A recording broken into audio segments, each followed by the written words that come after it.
Testing.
What's up, guys? Welcome to the stream. Try to log in. What's up, Tyrell? What's going on? Try to log into my YouTube so I can pull up this video. But anyway, what's happening, y'all? Make sure y'all hit the like button before we get started. I just want y'all to know that. Matter of fact, let me move this over some. Before we get started, guys, make sure you hit that like button. And most importantly, stay tuned, stay engaged. Everybody is entitled to their own opinion, but it's all about respect. So we just ask that you be respectful, and we'll respect you back as well. You do not have to agree with anything that I'm saying. I'm not forcing nobody to agree with anything. You know, just simply want to get my point across. Also, I do want to let y'all know before people get to judging and stuff like that. Born and raised in Chicago, you know, lived in Chicago majority of my life.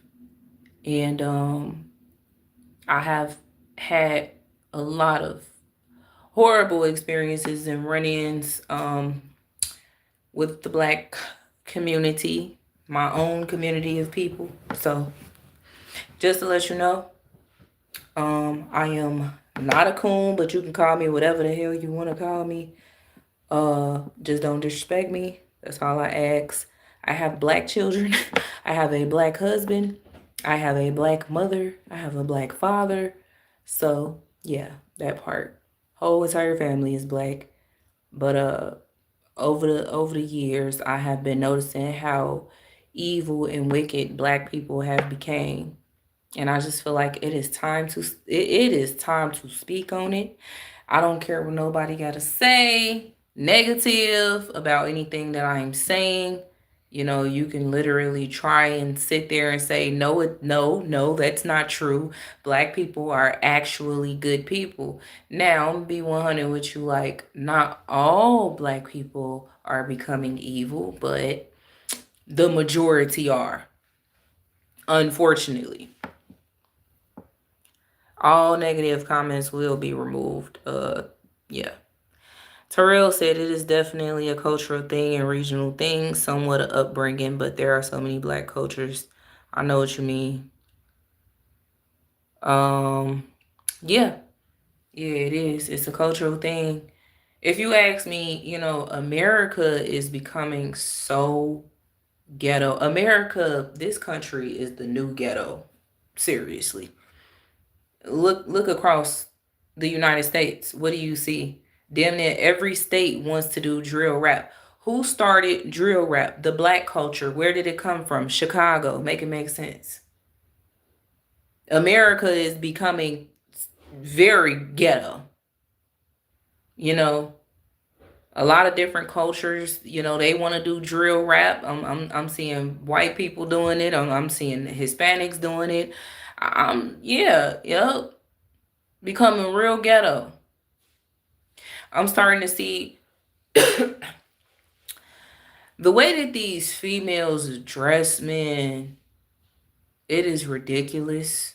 You know, I can say that celebrities, people are highly influenced off of celebrities and stuff like that, which, yeah, they are. But man, when I tell you, everybody want to be like Chicago, though. A lot of these different states and cities, they want to be just like Chicago. Chicago is ghetto. I'm just gonna be 100. Um, but the city itself, like the city, like the city, it's not ghetto. It's the people that make it ghetto. All right.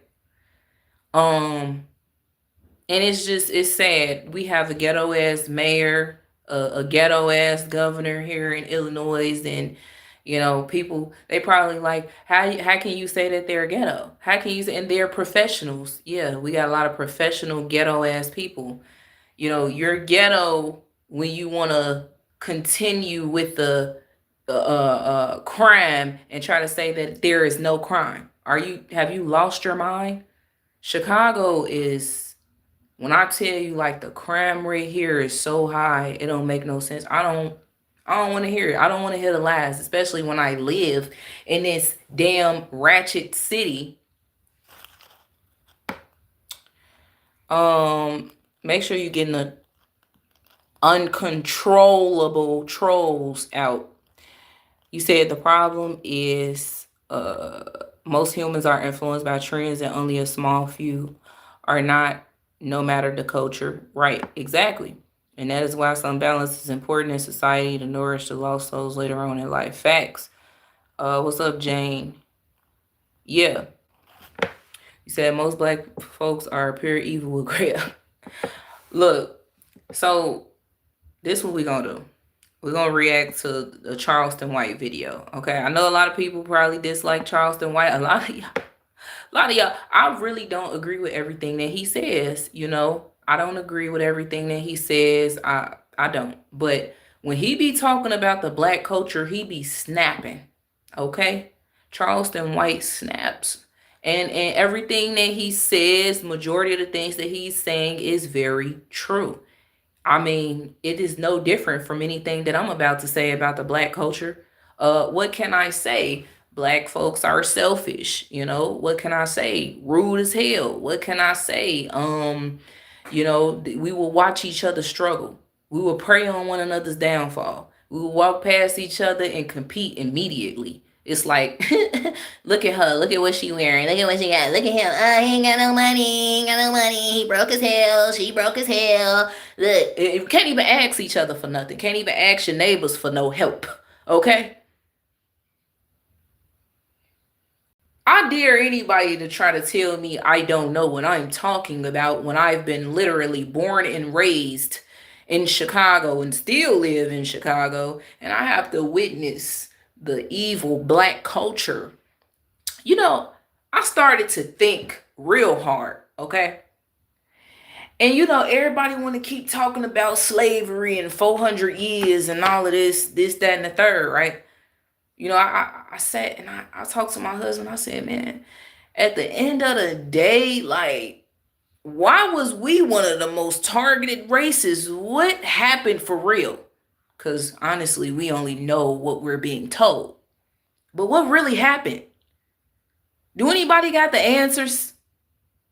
Do anybody know what really happened all the way back in the slavery times 400 years ago? What happened?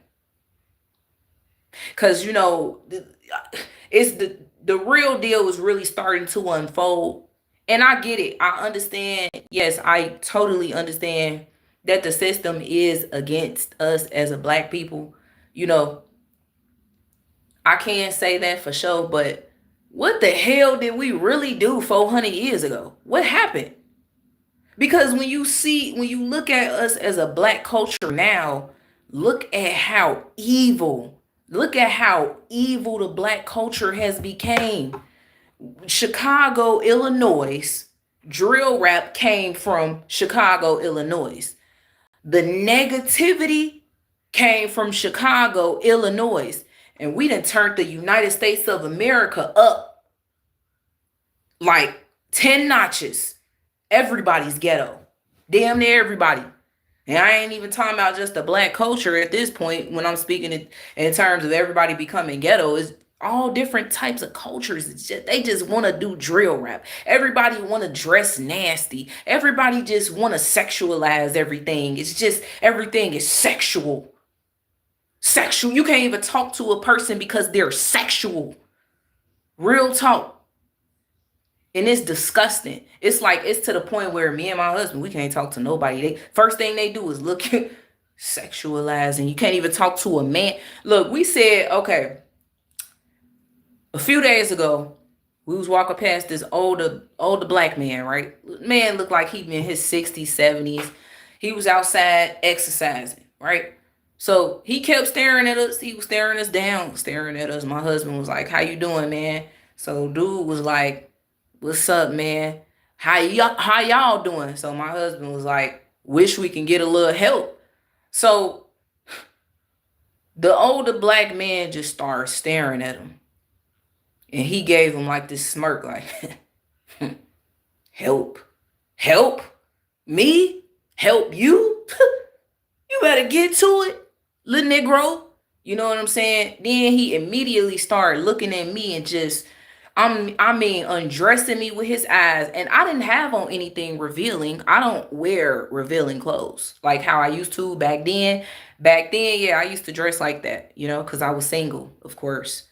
And I used to use that as an excuse to dress like that. But now I cover myself. I literally do not feel comfortable going out of my house. I don't care if it is 95 degrees. I cannot put on those shorts.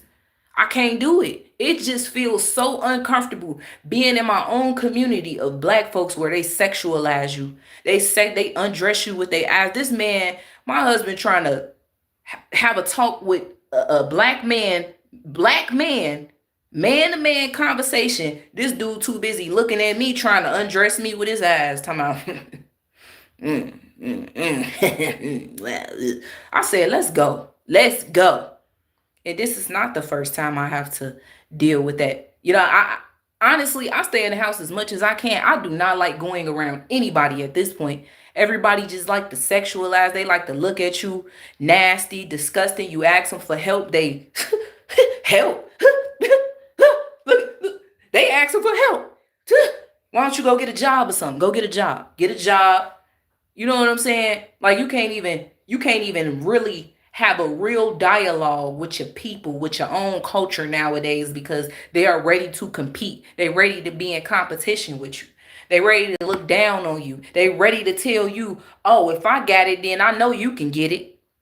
They ready to compete with your struggle. You tell them you struggling, they say that they struggling too, even though they really not. They be wealthy. Majority of them be wealthy. They got money. They know how to, you know what I'm saying? They got a spending habit. But at the same time, it's like they have a consistent income and they look at you when you say help. You go to an organization that's supposed to help you, full of black folks. They don't even want to help you either. They look at you like,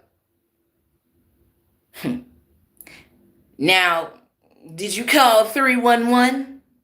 Ain't you a damn organization that's supposed to help? I'm finna read the comments. Hold on now, y'all. The comment section moving real fast. You said, well, it was black slave masters. Yeah, that's the problem. We sell each other out. We have sold each other out since day one, and we still doing it to this day. But it's getting worse. It's getting worse. The black people, black community is becoming so wicked, so evil.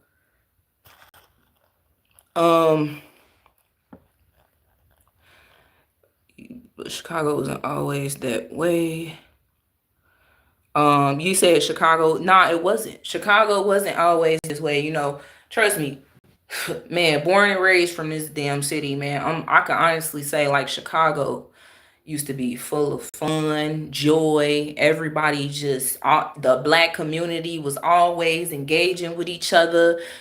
It was love. It was all love here. You know, you got some, I ain't gonna make it seem like, you know, you ain't have people that had issues and stuff. Like, people did have issues, but when I tell you it wasn't like how it is now, it has become really bad.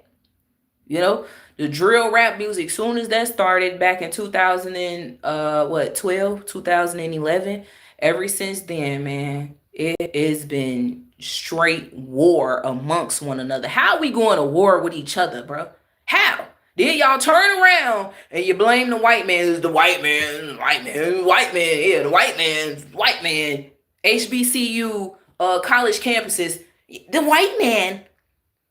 At the end of the day, look, I understand that, you know, they are our oppressors, right? But we as black people, we keep it going. We are our own oppressors at this point, because we could get out of this, but we can't even pitch in and help each other. We can't even stand strong together. We literally got to despise each other and look each other up and down, mean mug each other, you know, standing at the bus stop, you minding your own business. You turn around, who you see next to you, DeMonte, you know, he up there mean mugging you. Yeah, break, kill. Like, damn, boy, you can't even be at peace in your own community. Real talk. You go outside, you trying to get to the store. The first thing everybody want to do is slow their cars down, do U-turns just to pull over and look at you, stare at you, compete by looking at you. It sounds crazy, don't it? This is exactly what the hell go on, I'm telling you. You trying to walk to the store and manage your own business. I'm telling you, black people riding past, soon as they see you, they get to slowing down, hit the brakes, do a U-turn. I'm telling you. And then it's like, they don't care that we as Chicago citizens already got PTSD. It's to the point where when we hear fireworks, we ducking and dodging like, oh, you know what I'm saying? You don't know. I'm telling you. Let's talk about it. Let's talk about it. And it's really irritating me, the fact that, you know, people really, I'm tired of seeing the Black Lives Matter BS. Because Black lives literally do not matter. And I'm not saying this just because somebody else saying it. Black lives really don't matter unless, you know, it's Juneteenth. Black lives don't matter unless a white officer, like I said before, standing over a black person and shot his damn brains out on the ground. Black lives literally don't matter unless there's probably a family reunion, if that goes well. Black lives don't matter unless, you know, we go into a graduation, you know, ceremonies, funerals, you name it. That's the only time Black Lives Matter. Now everybody want to come together. Everybody want to stick together. But you already know when black folks come together, it's always going to be something, some negativity that just jump off. You always got that one or two people or a few people in the family or in that group, in the friends group or whatever, that just always want to cause some chaos some sort of way. Black people are highly influenced from social media. It is crazy, bro. Y'all literally follow everything off of social media. You can't even talk to your own parents nowadays because they be like, yeah, well, I seen on Facebook, when they was saying on Facebook. And it's like, how old are you? You can't even talk to your damn grandparents and shit because they be on Facebook too. They be on TikTok doing the TikTok dances, and you like, sit your old ass down. It's crazy. It's ridiculous. And it's a shame that I'm even talking about this right now. It's a shame. You said I'm a black man from Chicago, been in the streets. They story ain't got nothing to do with a person who grew in poverty and exactly.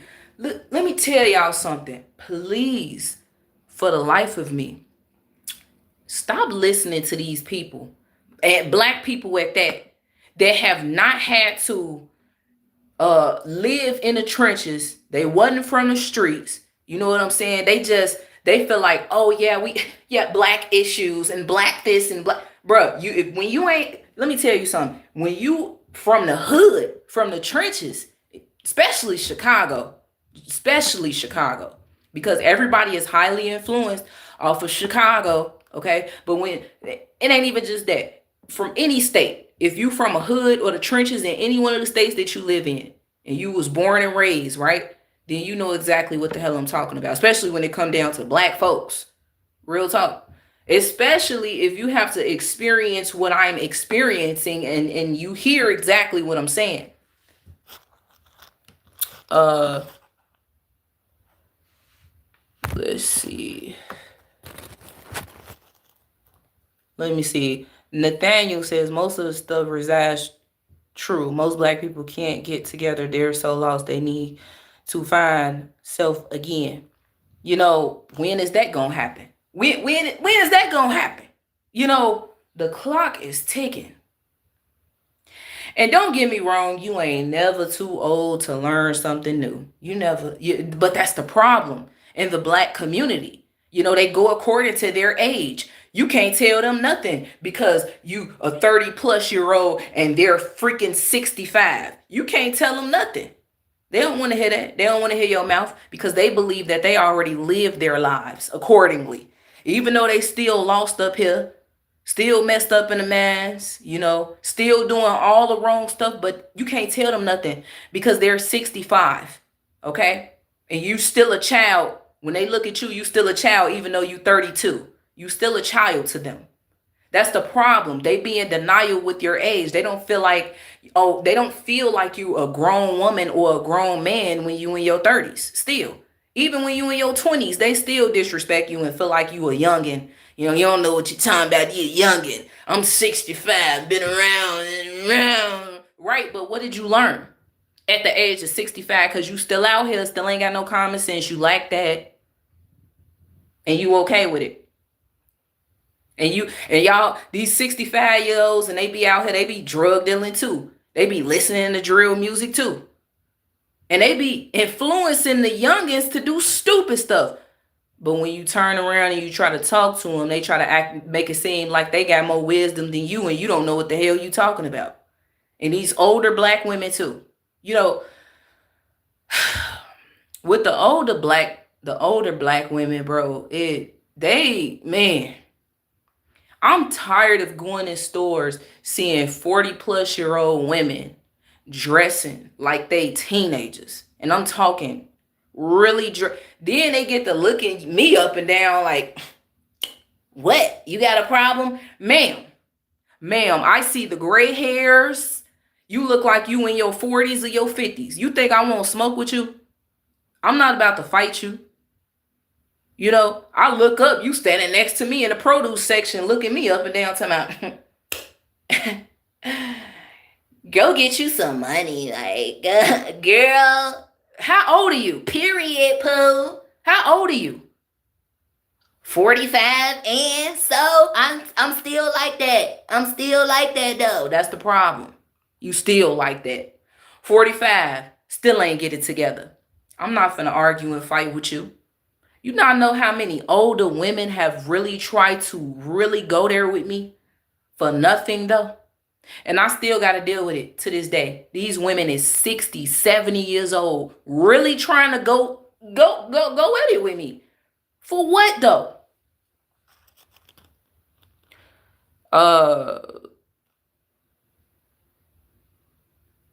Yeah, the black hate. Yeah, exactly. Yep. And I'm already knowing what to expect in this live stream. You know, I already know that there's gonna be a lot of black folks that come on here and they try to say, "Oh yeah, you tripping? Look at her. Yeah, she." Yeah, but I'm speaking about the problems that I have to experience. I'm tired of being quiet about it. I'm tired, y'all. You know what, Charleston White? I'm finna play this video. I'm about to play the video. This man don't be lying. When he talk about issues in the black community, man, people really be hating this man for that. Uh, you said a lot of my generation never grew up. It is sickening. Are you from the older generation? Cause man, I'm telling you, listen. One thing people don't understand about me is I respect the hell out my elders. Okay, I love old people. I love old people. I grew up around old people. Old people that in my family, all they used to do was watch me. I was with them spring break, summer break, winter break. I was just talking to my husband about this. You know, I've been raised pretty much by old folks. I grew up around. I don't disrespect old people, but it ain't got to the point where you know they feel like respect me even when I disrespect you, ma'am. I am a grown woman with children of my own. Okay, my oldest child is a preteen. I don't even want my children disrespecting me. I don't even want my children disrespecting older folks either. But let me tell you something that I teach my children too. Respect goes both ways. It is a two-way street. And when you can't respect me, you think I'm finna have respect for you? I'm not even gonna cuss you out or nothing. I'm gonna just walk away from you. And I'm gonna say, God bless you. Real talk. Now to old me, yeah, I'm definitely going. Sometimes I get to the point where I gotta tell a person how I really feel respectfully. Though I will do that. I'm not gonna let anybody continue to disrespect me. Like I don't care how old you is. I don't give a damn if you 92. You disrespect me, then you already know what's up.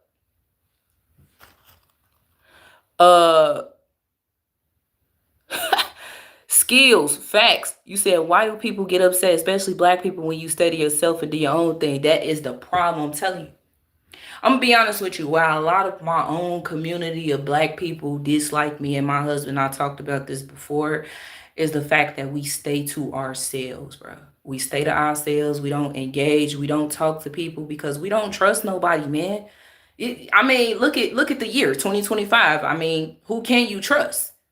Who can you trust? And we do it for a good reason, because even when we have talked to them, all they do is they try to compete. They down talk you. You know, they want to get into it with you for any little thing. They undress you with their eyes. They tell you, they assume, and they try to tell you, oh, now y'all talking. I didn't know that y'all talk. Okay, bye, deuces. Deuces. I'm not about to explain to myself. I'm not about to explain to you why I decided to reserve my peace. Why I decided to reserve my peace. I shouldn't have to explain that to you. That is my decision. How is you getting mad because we walk around here and we man our own business? And another thing that they do is they get pissed off when they say good morning to you and you don't say nothing back. Man, look, we can't even say good morning to the people in Chicago. We can't say good morning back to them. You say good morning to their ass, they ready to shoot you. What? Huh, what? What you say? Like what? Okay. You say good morning to a woman, she do the same. Good morning. Bye. Bye. Y'all ain't got no money. That's all they say, bro. That is all they say here in Chicago. You ain't got no money. You broke as hell. How much money you got though? What you doing though? What's your life? What you doing? Exactly. Yeah, nothing. Like, I'm not finna go back and forth with you. I'm not about to compete with you about how much money you got, how much money I don't have. Like, get your ass out my face.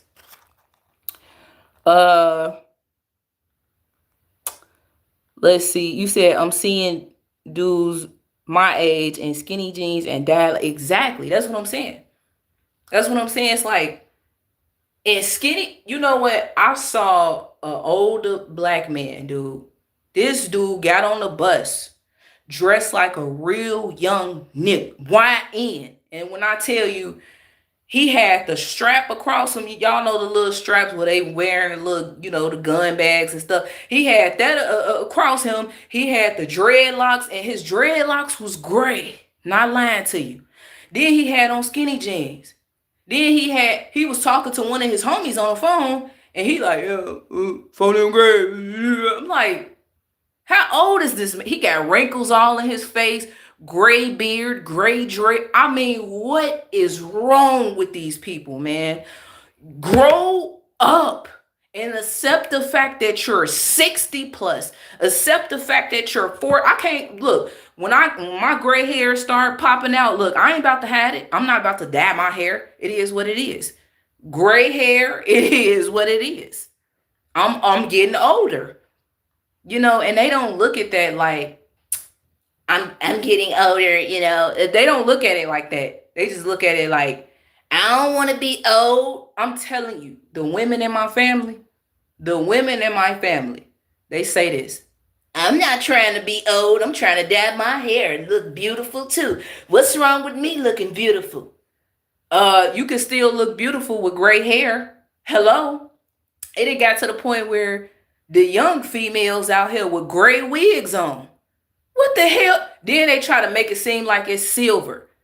This is not gray. This is silver. I've never heard of that. Never heard of silver. Silver hair? That exists? Huh? Girl, people really be talking about my hair. My hair is silver. Like, it is not gray. No, that's gray. You got a gray wig on. That's gray. Okay? One time, man. One time we going into the store, right? My husband, no lie to you, we started busting up laughing. Both of us. He held the door open because he holds the door open for women, right? Gentlemen. So he thought it was an older lady. She was walking past. All you could see is the back of her head, and it was wig. It was a wig or whatever. It was gray. So we get in the store. She turned around, young T, YT, young thought, okay? She talking about some, thank you. I'm like, what the fuck? I thought that was an older black woman. What the hell? When they started wearing gray wigs, that was the first time that I saw a young female with a gray wig on. They claimed that it's silver. Then they turn around. Now the whole Chicago wearing gray wigs. You can't even tell who young and who old now. Ain't that crazy?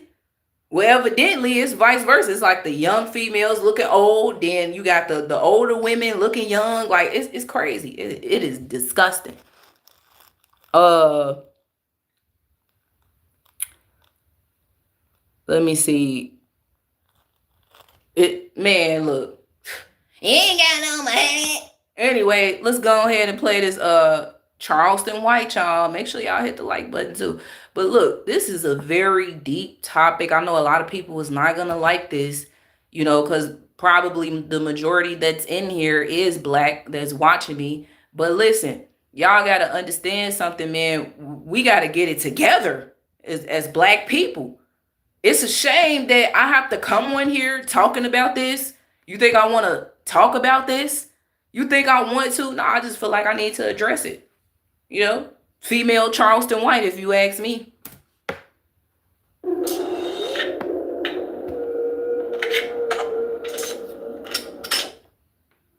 Hollywood is tricky because I even see Ice Cube coming out talking about the new Friday movie. Yeah, and he was like, they. Shout out to Say Cheese. This is his video. I own no copyrights. It says that Charleston White explains why nobody likes black people.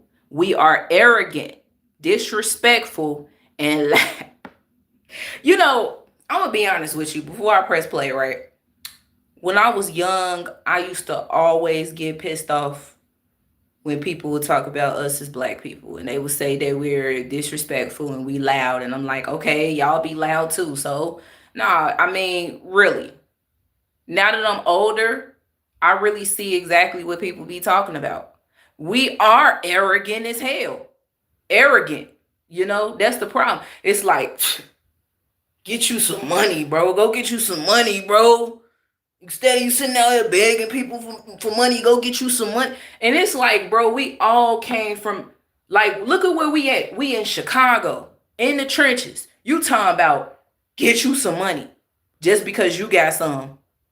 And honestly, you ain't even getting it the right way. The majority of these YNs be getting it the wrong way. And they want you to do the same exact thing that they doing, get it the wrong way. And when you ask them for help because you think they your homies or your cousins, your friends, whatever the case may be, it's like, go get you some money, bro. Damn, that's all you gotta do. Get you, bro, jobs, hiring and everything. But you ain't working a job. You out here cracking cards and everything. Talking about jobs hiring. He shut his idea down. And it's like Ice Cube gotta have permission? Yeah. You know, the Facts. and the guild is... I used to get upset with the truth too. I didn't know that, this was really true. I didn't know that us as a black culture, man, I just thought that people was just being racist. That's all. I really used to think people was just flat out being racist. They don't know what they talking about. They just racist. But man, I see the biggest issues in the black community that I live in. I see it every day. I am tired of it. It's really the parenting too. The parenting sucks ass. Okay. The parenting is just treacherous. It is diabolical to allow your 1-year-old to play outside at 10 p.m. alone by themselves. Seriously. It ain't even just the parenting, it's the fatherlessness that is the issue, and the toxicity in the black community that is another issue. The fact that toxicity is glorified in the black community is diabolical as well. The fact that y'all think it's okay to be toxic and to be with a toxic partner and to get your ass beat down to the ground and then go to the domestic courthouse and be like, he beat me. Oh, you still gonna go back, ain't you? Putting in restraining orders on them and still laying in the bed with the same ninja that you put a restraining order on is crazy work.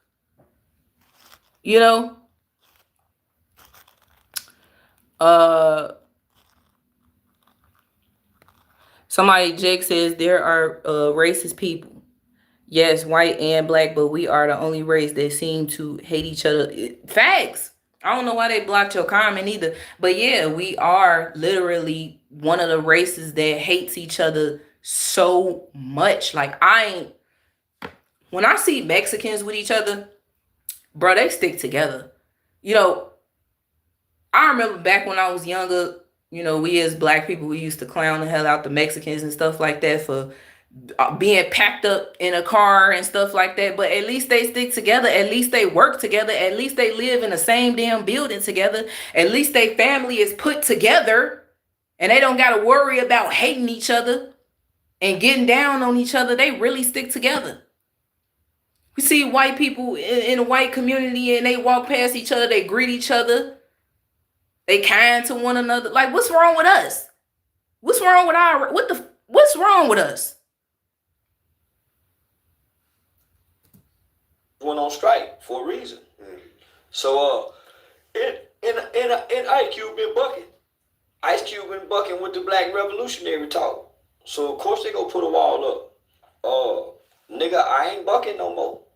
I'm saying white folk let me in. Yeah, I wanna cross over. Nah, I ain't bucking no more. I wanna go along and get along. I don't wanna buck. I don't wanna be exclusively black no more. I want to be embraced by white America too. Because I got white people who love what I say. The clip is going viral from our last interview. You said black people are the least intelligent people. We're angry. You was really saying we're the bottom of the barrel. We are. Last place. You know what? I'm gonna turn the camera. As a whole, I mean, we have a lot of great people. We have a hood, but we don't have a community. We got a lot of great people, but what do we have for having a lot of great people? We have a lot of influence. We have a lot of influence, but what do we have we have a hood, we don't have a community. So even the people with the influence are not visible in our communities. They don't have after school programs. Exactly. We don't have a black grocery store nowhere. We don't have a black bank.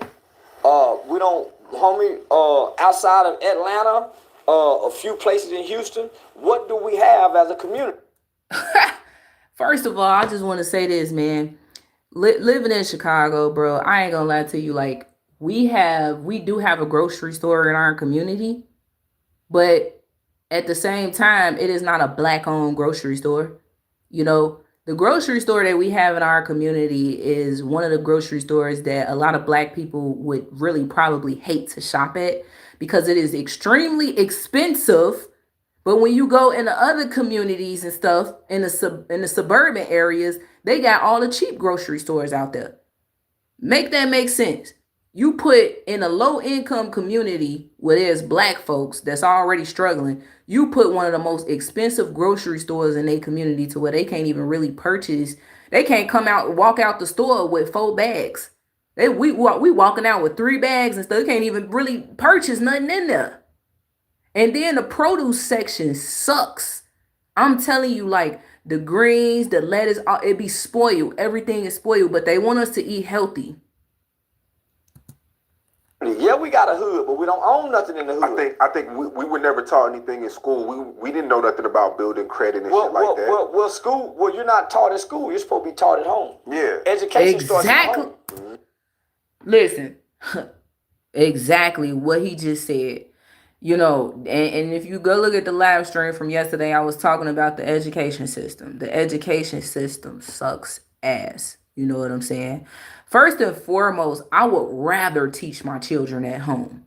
I don't want my children being misled and lied to by a prison education system. The education system is a damn prison. Make it make sense. Why do they force children into school? They lock down the school. They put chains across the doors and stuff like that. They make it to where you can't get out. You know what I'm saying? Not saying that children are supposed to escape, but God damn it, man. Then they tell the parents like, hey, you know, make sure your child go to school because if they don't, CPS gonna be knocking at your door. Well, if school was so great for me, why does CPS have to come and attack my parents though? And you want to snatch me away from my parents for not going to school or my parents deciding to homeschool. Make it make sense. So we all know about credit. Everybody's seen Bandman Kevin. We've seen all these people talk credit restoration. We've seen all these people have real estate programs. But even then, when you look into the schools and it's time to graduate, how many black kids you see at the top of the class? I have to see a lot. I don't. I see black kids graduating, but they're not graduating with academic scholarships going nowhere. When you look at the testing scores in this country, we're at the bottom.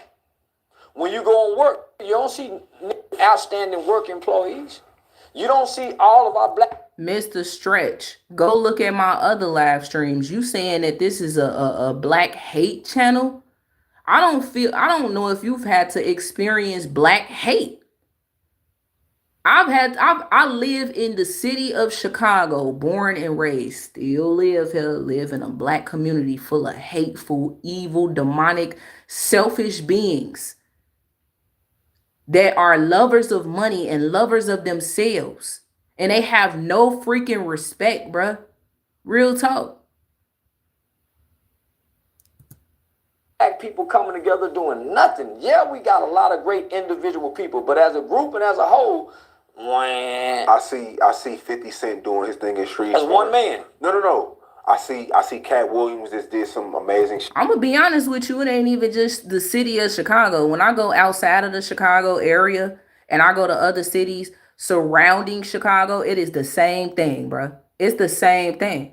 And then when you look on the internet and you see other black people from across different states, you can see the evil and the wicked all up inside of them, man. Tell me that black people ain't becoming evil and wicked. Y'all, I don't know if y'all had to experience the same things that we've had to experience. in Georgia.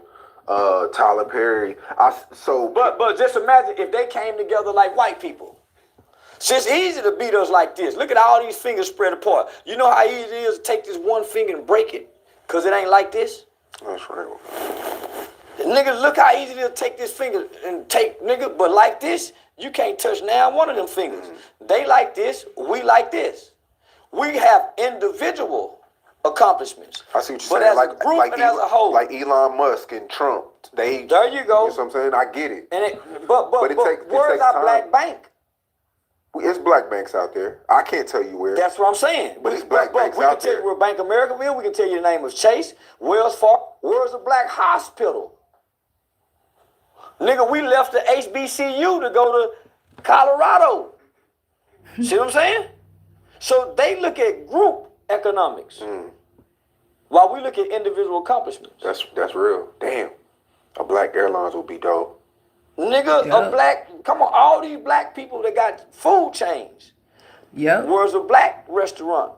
Right. That we can franchise throughout America. Yep. What about the black content creators that's on YouTube doing food reviews and stuff? You know, they got hundreds and thousands of subscribers. Have y'all ever thought about just building your own restaurant or something instead of going to go do some damn food reviews and telling people that they should go try this piece of chicken from Popeyes? So, nigga, we looking at individual accomplishments. They looking at the group. That's why Trump went and got all white people to come to his cabinet. I seen that. He got a lot of flack for that too. Because we don't think group. Yeah. We play like we group thinkers. But nigga, when we get Albert, man, fuck that nigga. So now, homie, nigga, we are in last place. We have become, so there's a clip of Dr. Claude Anderson in the 90s saying that by 2015, this was in the 90s, he said that we was going to be fourth class citizens. When we've been second class this long and we haven't accomplished nothing. Nigga, Ice Cube trying to get a 3-on-3 basketball. How many black people done got behind him with their money to try to help him establish his league? No black people, homie. We would not do this and come together. So, no, homie. But everybody that gets super rich, like even Jay-Z, he's teaming up with other white people. Because he's not sponsoring a Charleston white that's preaching a message that should be to the next level. It's like people get super rich and then they team up with him and Dame Dash broke up. How many of all these black people from Jay-Z, Tyler Perry, Cat Williams, Mayweather, how many have all of them come together like Trump and them did? They won't do it. So why, homie, they the examples. So, nigga, they got all this money up there. None of them have came together. But you said it, though, 2-3 years ago in Clubhouse. I'll never forget it. You said that one of your big homies said that two black men could never make money together. His daddy told him that. His daddy was born in the 30s. He was born in 35. So how could we get it to that when two black men can't make money together? Me and you do. That's true. Me and you do. So he said that's what his daddy told him. That's what he told me. But do you feel that way? I believe that until me and you met. It makes me feel special. Until me and you met. Nigga, we 3-4 years in. Never tripped about money. Never. Not one time. I got a brother named Antonio Sales who brought me into the textile industry. Me and him helped over 150 black people get You into know the what? textile industry. Somebody in the comment section, Jesse Johnson says, how about Jesse Jackson? Hell, he got so rich he stopped his movement. Let me tell you something. If I'm not mistaken, Jesse Jackson is the one that is the head of Rainbow Push, right? Correct me if I'm wrong, please. Rainbow Push, right? So, no lie to you, this is a true story. Happened to me. This was about 5 years ago. So, you know, they was doing a pamper drive. Yeah, Rainbow Push Coalition. They was doing a pamper drive, right? And it was in the Hyde Park community on the south side of Chicago. So I'm like, man, I want to go. You know, I had just had a baby and everything. They was giving out boxes. They said they was giving out boxes of Pampers, pull-ups, whatever you needed for your baby. So we pull up, we get there, they got black folks standing outside, talking amongst one another. They have drones flying over, and the news channel was there, right? So I'm like, I'm trying to find a person that I could talk to so I can get some pull-ups and some pampers and get on. They told me that I have to wait until Jesse Jackson gets there. And I said, well, how long is it gonna take? They said, we don't know whenever he gets here. I said, well, I just need I want to get, the Pampers or whatever. I came here for the Pamper drive. They told me, they said, well, sign in on the sign in sheet. It's a wait list.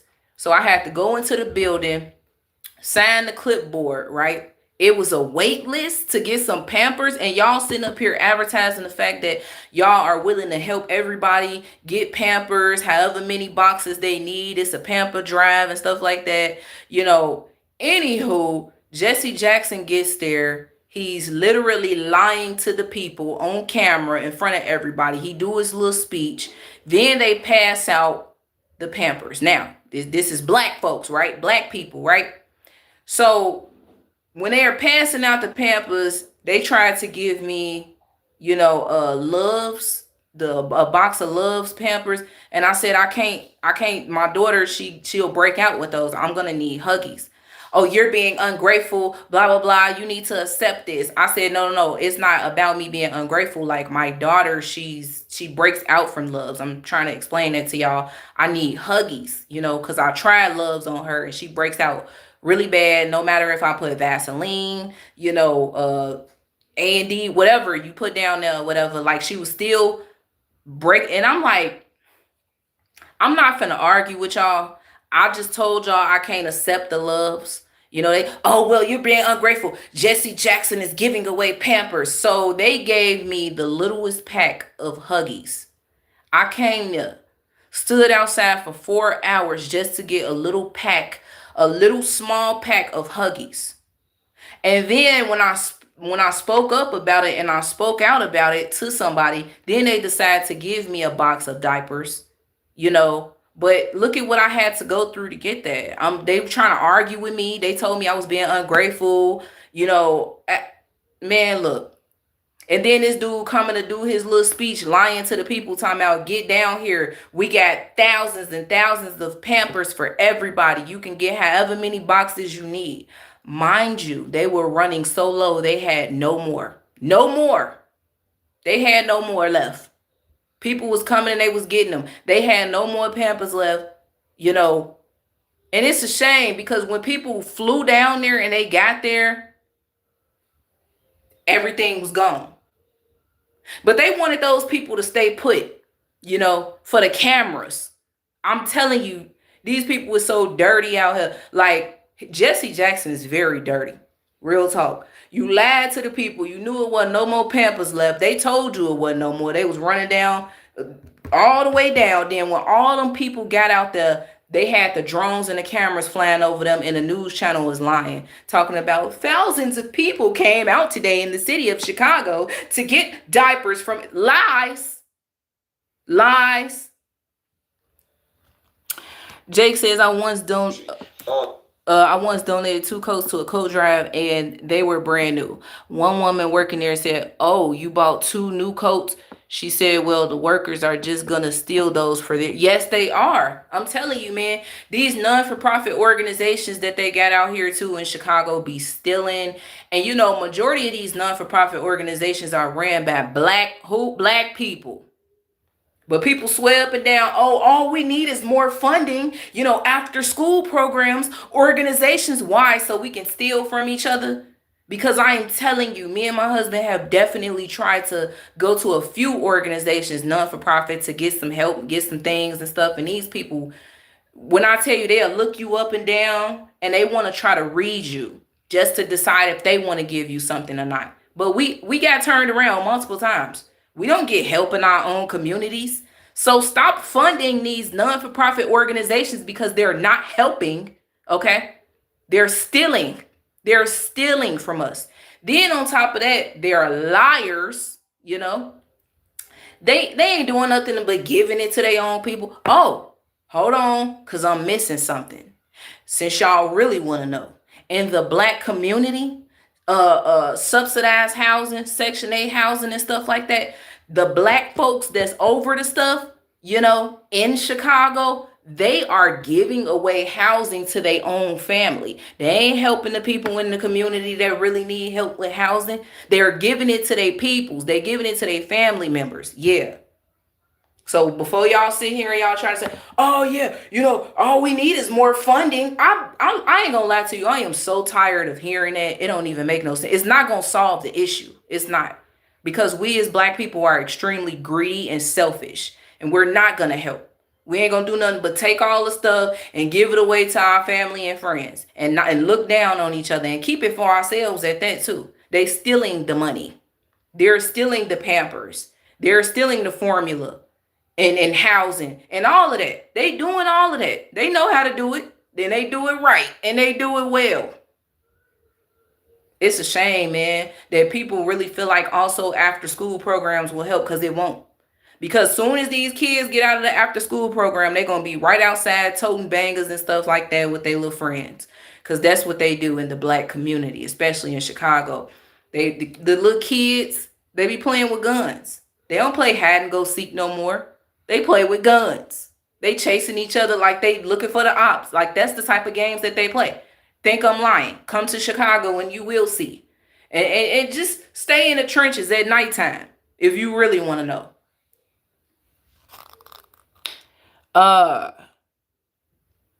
Jessica, what's up? Yep.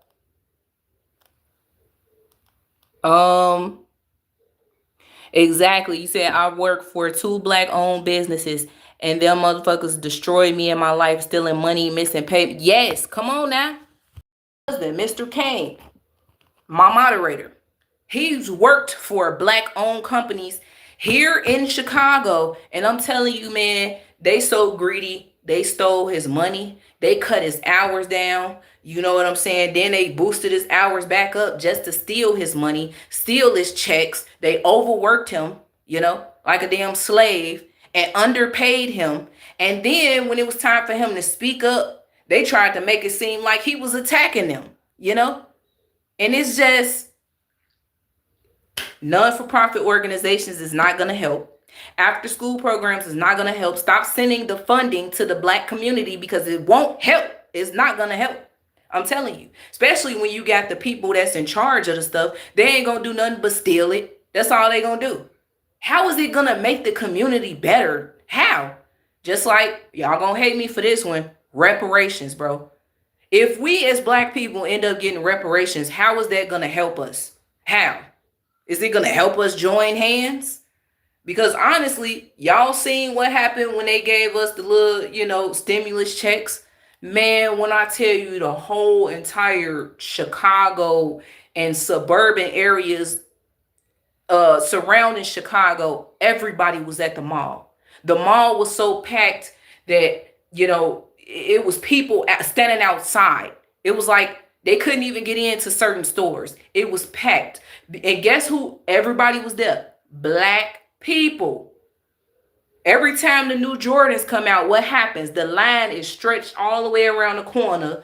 And who is in the lines? Black people. They take their money and they go spend it on the most dumbest things there is. And we not building stuff in our community to help each other. Because if you ask me, if reparations were given to black folks, then we need to be really trying to build something in our community to help one another.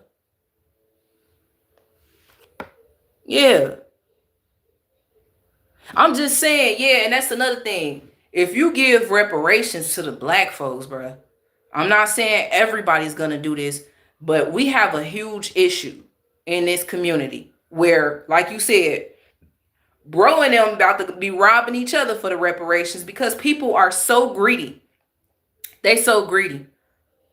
Man. Exactly. Joseph says everybody bought a new big screen TV. Come on now. Y'all got to really think about this. Think about it. If black folks was to get reparations, what are they going to do with the money? What are they going to do? You probably got some people that's like, they can do whatever they want. That's the problem. How is it going to help? How can we help each other though? Ain't we supposed to be helping each other, right? We can do whatever we want with the money because at the end of the day, they owe that to us. They do. They owe it to us. What else they owe to us? What else? You said we are living in the 21st century. During the 19th century in Tulsa, Oklahoma, black folks own lots of businesses together. Well, that's new. That's something new to me. And it's like we have black owned businesses around us, and we have tried. We tried. Yes, we have tried to support black owned business, and they do not appreciate our service. They don't. They don't appreciate. I mean, they don't appreciate us as customers coming into their businesses. They be looking at us. They don't even greet us. You know, they look at us up and down. I'll never forget. So this is the first time I ever seen this in Chicago. This was a few years back. There's a black owned beauty supply store in Chicago. And I was actually proud of the girl, you know. I'm like, man, maybe I'm missing something. I ain't never saw nothing like this before, because a lot of our beauty supply stores are really owned by, Asians and stuff like that. And we do have another black owned beauty supply store on, what is that, 87th and Racine. I used to always go to that one until, the owner died and somebody else took over, and it's just like negativity all up in there. But one of the other stores, it's on the low end. It's somewhere on the low end. The chick, she was trying to force us to buy shea butter, okay? And we were trying to tell her, like, nah, we ain't interested in trying to buy no shea butter right now. We all due respect, we came in here to purchase something for, one of our children for their hair or whatever. I'm telling you, you should really get the shea butter. Mind you, she was the owner, and she was young too. Very young, and that was very surprising to see a young black chick running her own beauty supply store. She was like, I ain't got all the products that I need yet because we getting the shipment coming in or whatever. But I'm trying to tell you, you need to use this shea butter because all the customers that come in here, they always buying the shea butter. And I created the shea butter myself. So I'm telling you, like, it's good for your daughter's hair. And I'm like, all due respect, I'm okay. I'm okay. No disrespect. She looked at me like, I'm just saying, not that you aquagated or nothing. What? I said, I'm sorry, I heard you. What you say? I'm just saying, not that you aquagated, like you ain't aquagated to buy it. Have y'all ever heard of the word aquagated? Aquagated? Bruh. No disrespect, but Miss Lady was a little undereducated. Yeah, she was running her own business. Kudos to her. Just it was amazing to see that, especially a young black woman. When I tell you, she number one, she didn't know how to talk to her customers. Number two, she said, not that you aquagated to buy it. You mean obligated? Obligated. That's what you obligated is what you mean. I know you ain't mean to say. Anyway, but yeah. The problem is, like, she was very. What is another word for ghetto? Sorry, not sorry, but yeah, I couldn't come back after that. First and foremost, you talking about aquagated, ma'am. You talking about not that you're aquagated. Man, that one lost me right there. It lost. I said, what?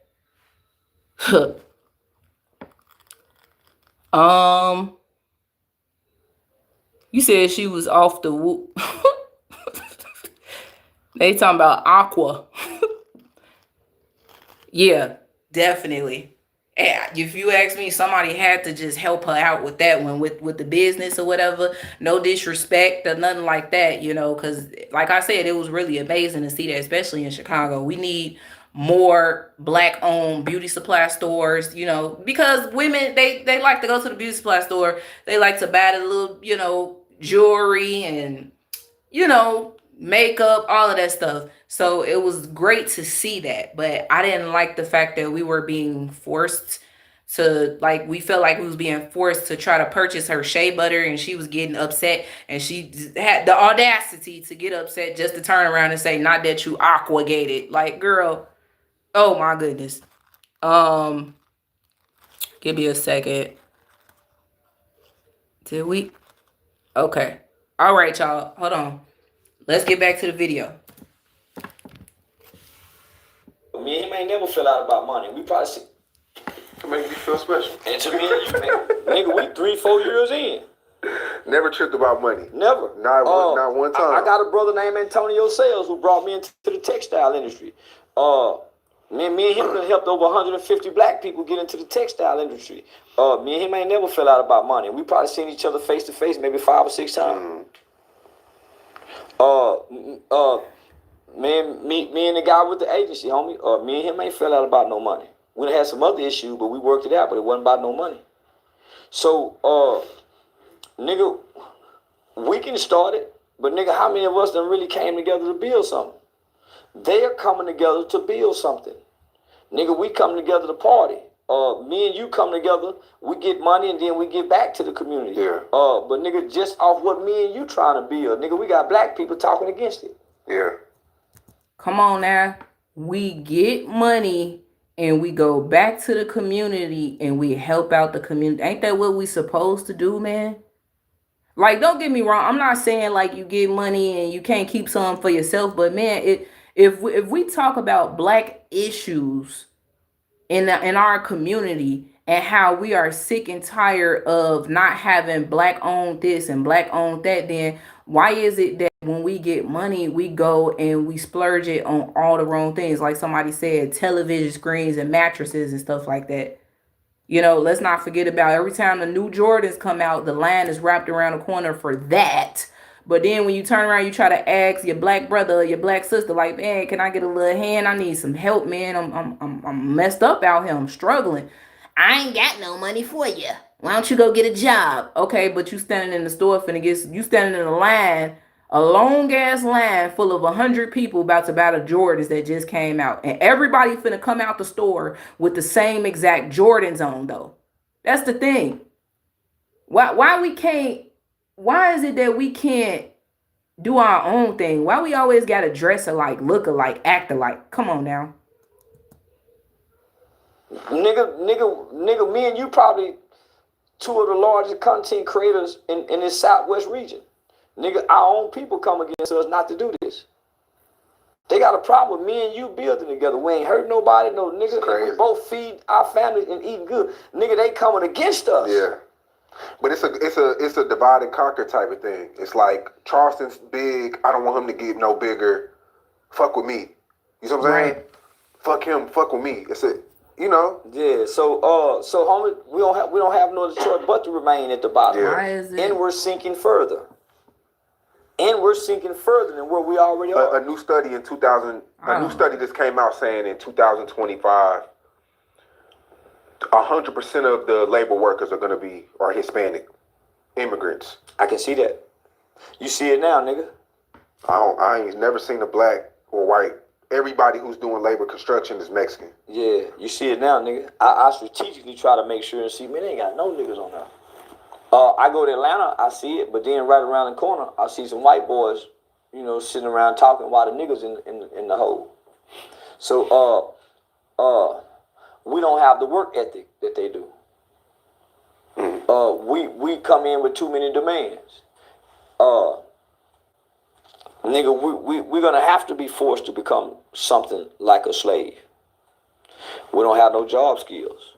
We're not skilled with our hands as black men. Gonna find a trade.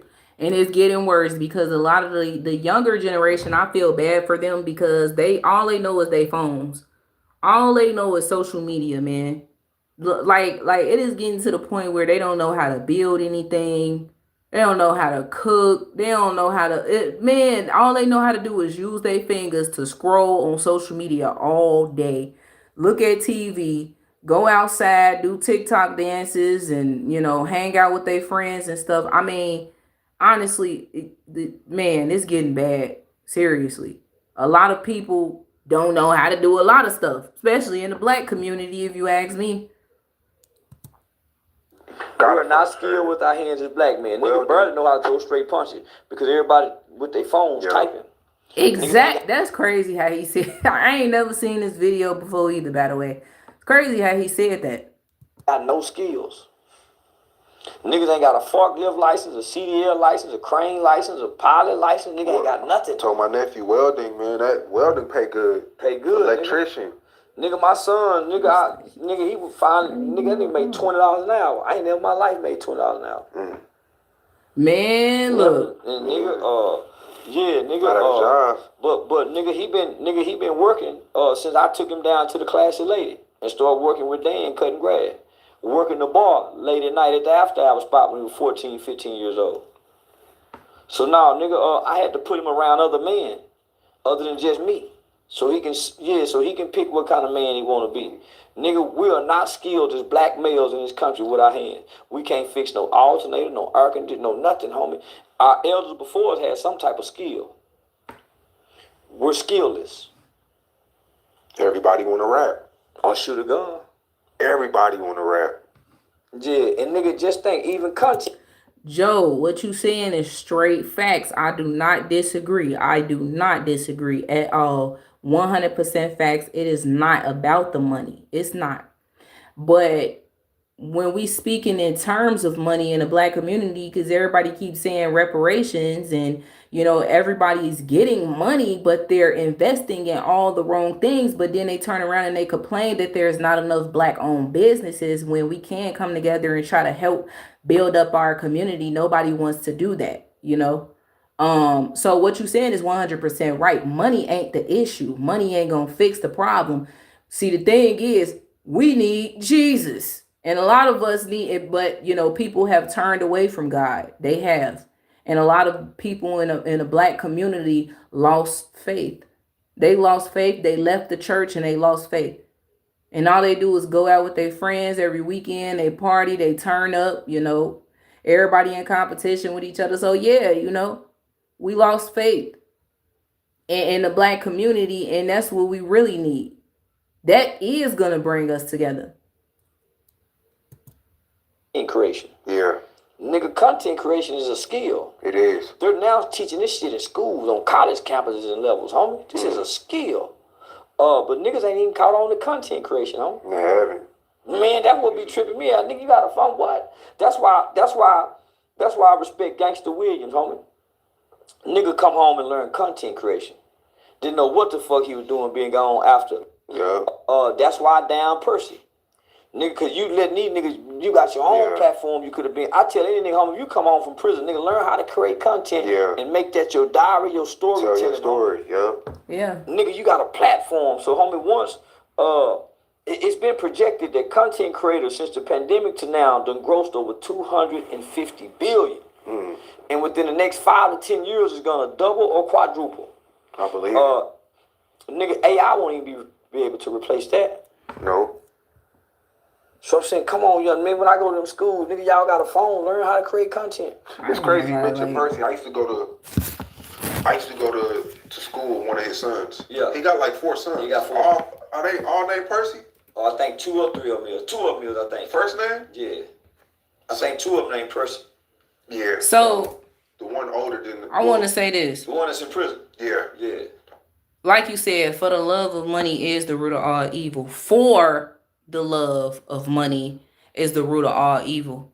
Not the love of money is the root of all evil. Not money is evil, for the love. And that is the problem. That is one of the biggest issues in the black community too. A lot of us, I don't even want to say us, because I don't even want to include myself. But, in a black community, people have issues with idolizing money. Money is their God. Money is the biggest idol to them. They bow down to money. Okay, hold on. They bow down to money. They do anything for money. And it's a shame, because now look at what the black community has came to. So let me go to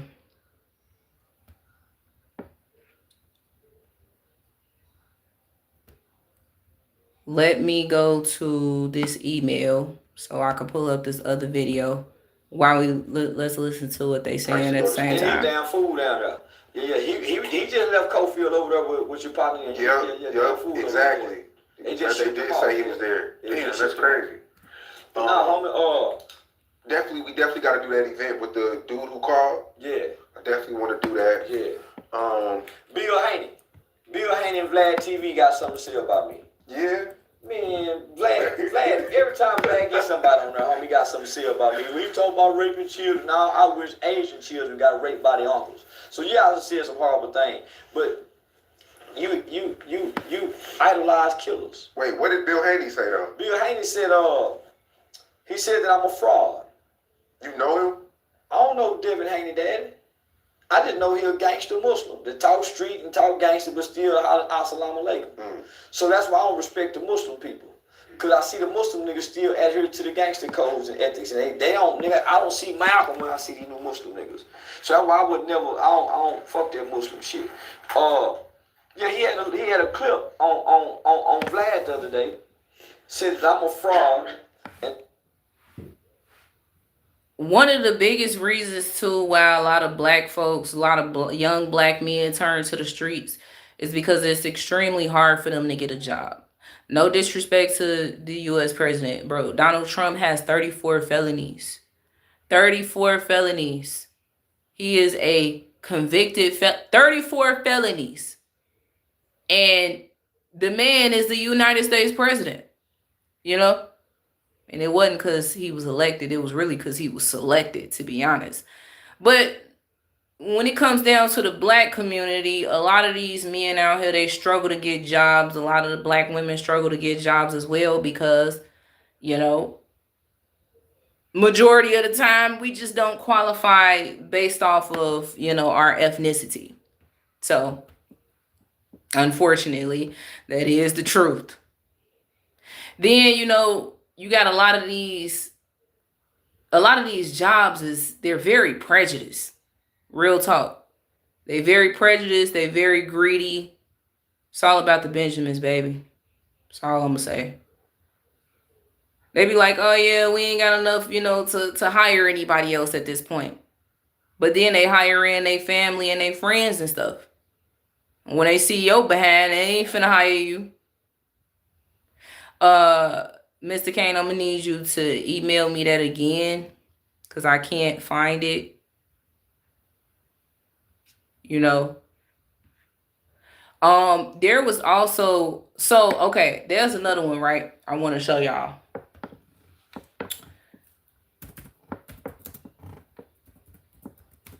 Cause he really kind of getting besides the point.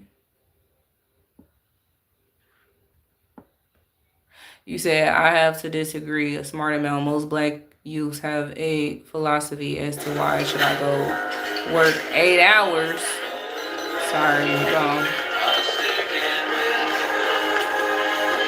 Why should I go work 8 hours if I could take it in 8 minutes? Facts. I mean, that is true. That's true as well. You know, a lot of them, you right. A lot of them, they do turn to the streets because they feel like it's the fast life, it's the fast money. You know, they feel like I can get it this way. I can get it faster. You know, they risk their lives to get it that way. So, that is true.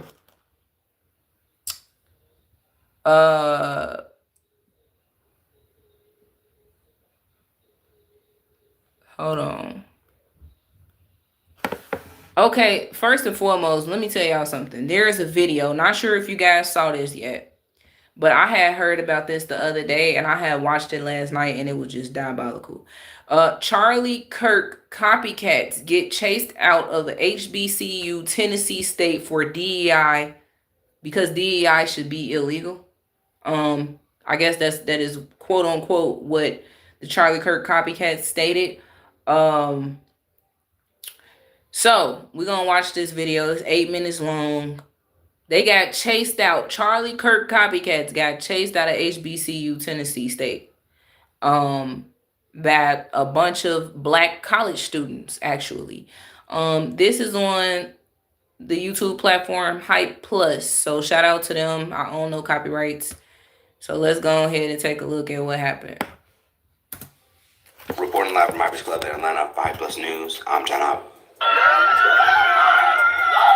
Very black and very tired of this. Half of conservative Charlie Kirk's shooting continues to create more headlines. This time, the most recent story comes out of Tennessee State University, which is a well-known HBCU. On Tuesday, several clips will begin to circulate of a conservative group called the Fearless Debaters, who, like Kirk, are traveling to college campuses debating students on social and political topics. The debaters would decide to take their tour stop to Tennessee State while wearing MAGA hats, and things would quickly come to an end by the students in the school who would let them know they were not welcomed. All we did was set up a table.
You see that part? Now that's the problem right there. Sorry.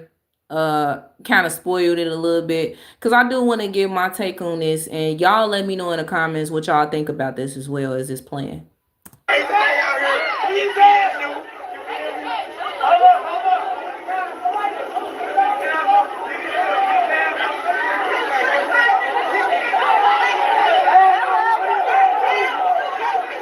Before being chased off, the debaters would post a picture of themselves on Instagram to announce their arrival to the campus.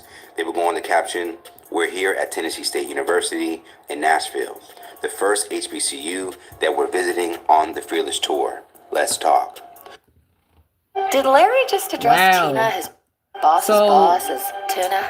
That's a sign Alright, Larry give me a needs a second, Diet y'all. Coke break. Sorry about that, Barry. Guess we gotta watch a damn commercial for a second. From research, the debaters are headlined by personality Cam Higbee and political commentator David Cade.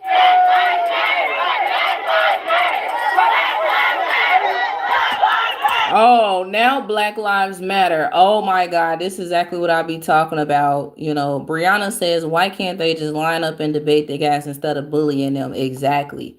That's the problem, man. I ain't gonna lie to you. It's like, you know, black people just get so irritated extremely fast. They get mad, especially when you talking to a bunch of college students that really don't have no self-control yet. Look at them. They really don't have self-control yet.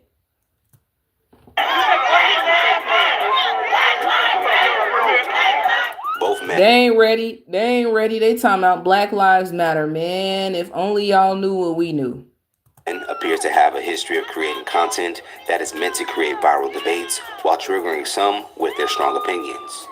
Following being chased away, the debaters will post on Instagram, "We set up a table. It caused a race riot, apparently, at Fearless Debates. This was at Tennessee State University." Someone's mocking the dead in the live stream. First and foremost, I want to say this. Okay, we might not agree with everything that Charlie Kirk said, you know, We may not agree with everything Charlie Kirk said, just like we don't agree with a lot of things that other people say.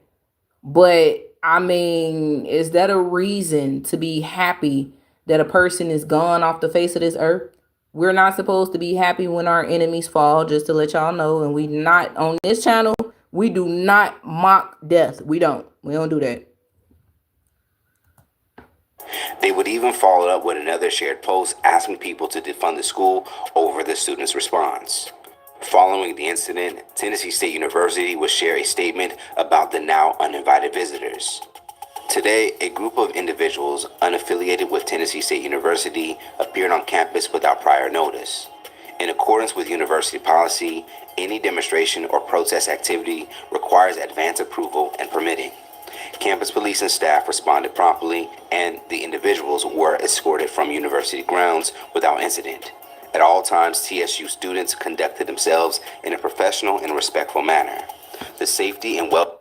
Black Sheep Bear, I don't know if you hearing any... See, you sound very racist. Like, real talk, Black Sheep Bear. I'm gonna be 1,000 with you, because I've been scrolling past some of your comments, and the majority of them just straight up evil comments. But I do want to let you know, I'm not sure if you got here just now, not too long ago, or if you've been here, but I've been talking about the issues in the black community, bro.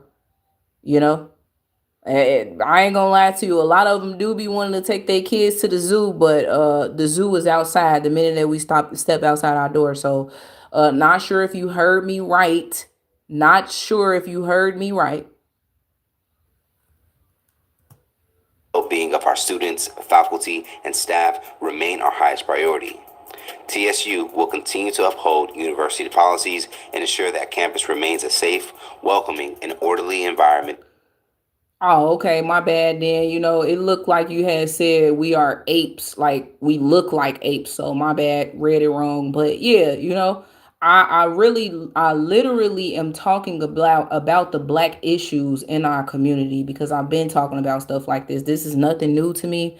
Nothing new under the sun. If you go straight through my live streams, you will see that I have been talking about us as a black community for a long time. Like, we do have issues, bad ones. For all members of our community. Now on X, David Cates would further the conversation by explaining why they were asked to leave and even pushed back on the school, claiming the students acted professionally. Tennessee State University, along with other HBCUs, are celebrating after police had to escort us off campus for our safety. To be clear, the cops didn't ask us to leave due to being there without permission. They decided after 10 minutes that for our safety, it's best that we end the event. Due to a hostile mob, the cops were forced to escort us to our cars. Now, in an attempt to deny claims made by Tennessee State University that the students acted professionally, Kate would share footage of their black security guard being roasted by students. You see that? But didn't they just say Black Lives Matter? Didn't they just say Black Lives Matter? Oh, let me guess, because he is a black security guard securing the white men, you know, Black lives don't matter at this point. You know, they feel like, oh, you should be on our side. See, it's really all about race at this point. It's really not about what's being said in these debates. It is just based off of the complexion of your skin. If you white, you need to get off HBCU Tennessee State campus. Real talk. That's just how they feel.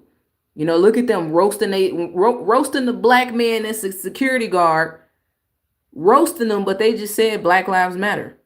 Black lives don't matter. It don't, and it never has.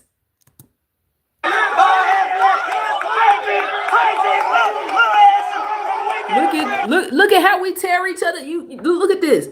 They pointing at his shoes. They talking about him and stuff like, oh, let me guess, he a coon. You know what I'm saying? He a coon now. They talking about his shoes, talking about him like a dog. Right? But they just said Black Lives Matter. Evil. Evil.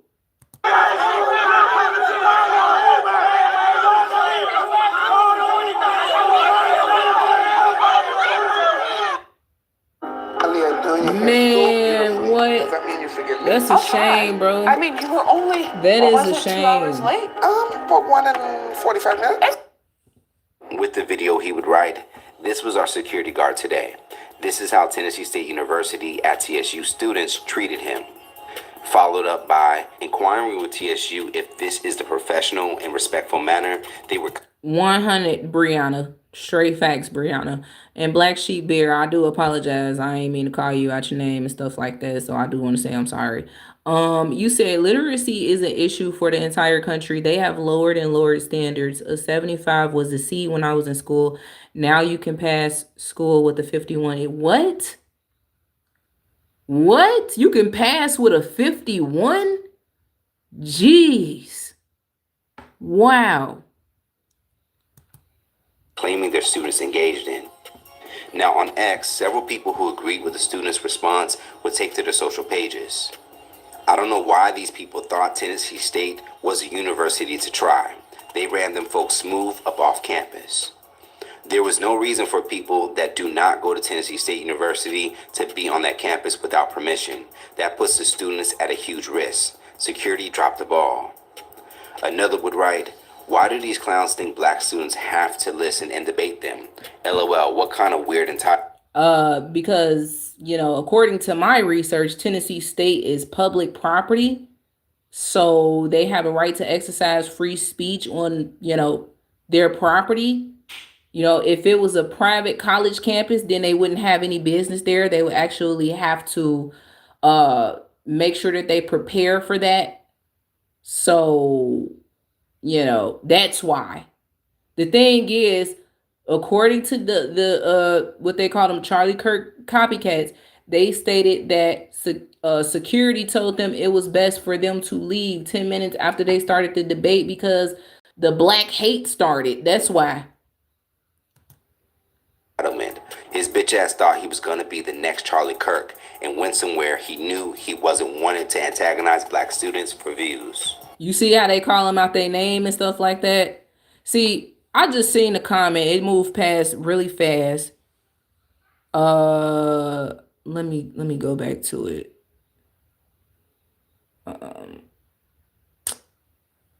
Geez, I just saw the comment. Oh, there it is. Mr. Poker says if you disagree with anything they into or got going on, you are a sellout. Doing anything nice for someone else makes you non-black. Exactly. Yes. We get the dirty looks in our own community of black folks. They look at us extremely disgusted by us. But when there's white people that comes in our community, they speak with no problem. And it is a genuine hello and a genuine how you doing, good morning. And we genuinely speak back to them. They don't mean mug us and look us up and down. But then we're coons the minute that we talk to the white people. Like, seriously, this is a shame. It's literally all about color. Like, it's all about who you are, your ethnicity, your race, all of that. It's not about anything else other than that. Sorry, y'all. It's like this comment section is moving very fast. Joe says, we may not understand a lot of things, but we ourselves must take responsibility for our own actions, not wanting to blame God for everything because he gave us the greatest gift is free will. Exactly. Okay, let's go ahead back to it. And lastly, another would write, this was intentional.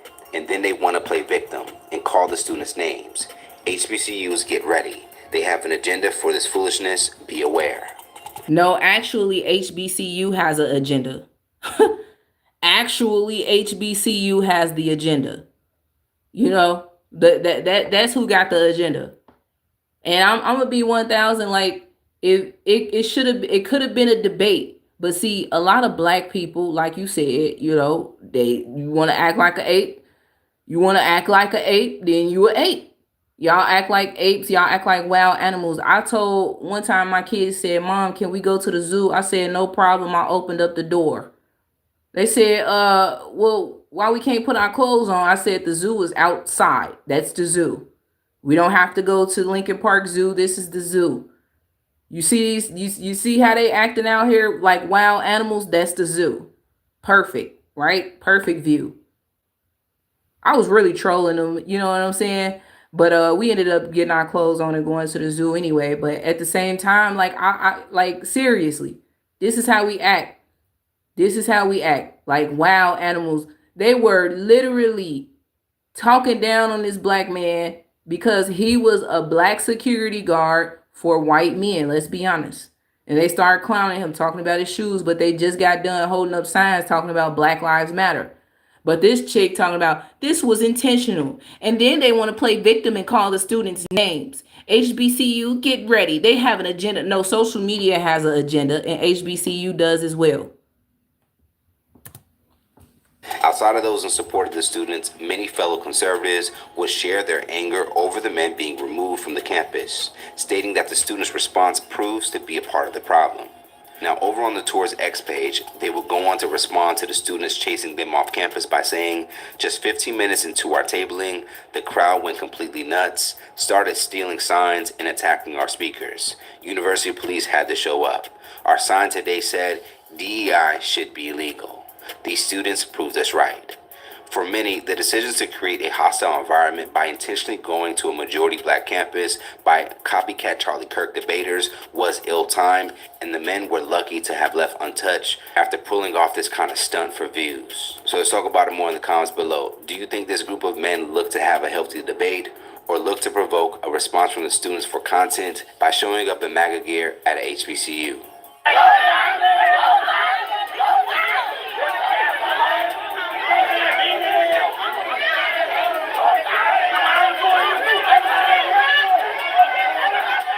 Save the day for the latest news in comedy, culture, and sports by subscribing here to our YouTube channel. And if you enjoy content like this, check out hypersclub.com right now to get a membership to watch full interviews and more original content. And if you have a story you think we should cover, send us a message now at hyperalerts.com. Reporting live from Hypers Club in Atlanta for Hype Plus News, I'm John. Look like, man, bro. Man.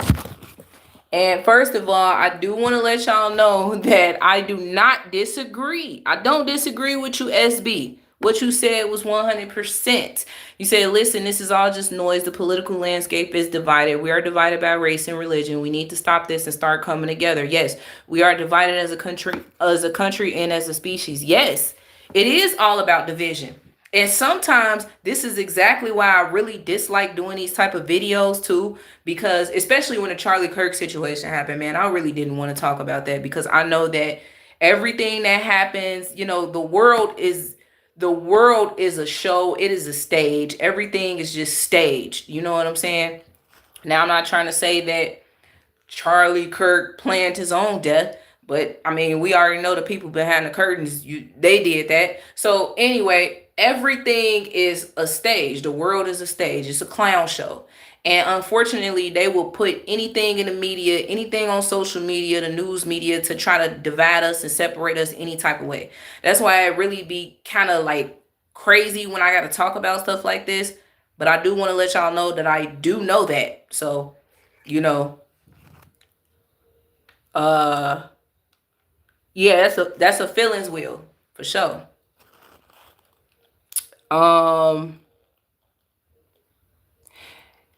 That's the thing. This whole world needs Jesus, man. Real talk. It's the fact that people have turned away. Ever since the COVID situation happened and people started going to school, going to school online, not school, church, going to church online and things like that, people literally turned away. They turned away. And I was just talking to my husband about this earlier. We live in a world just full of straight hate. And it was bound to happen, for sure. Bible prophecy. You say you don't go to church. I don't know, like, yeah. Thank you sincerely, Sherry, if I said that right. Mr. Kane is my husband, sir. All due respect. Yeah, selfishness and vanity.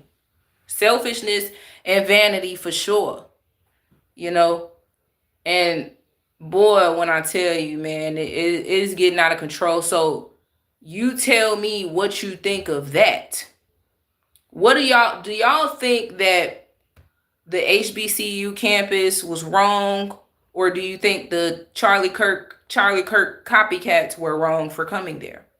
Because like I said, according to my research, if the campus was private, then they would have to reserve and all of that, prior to coming there.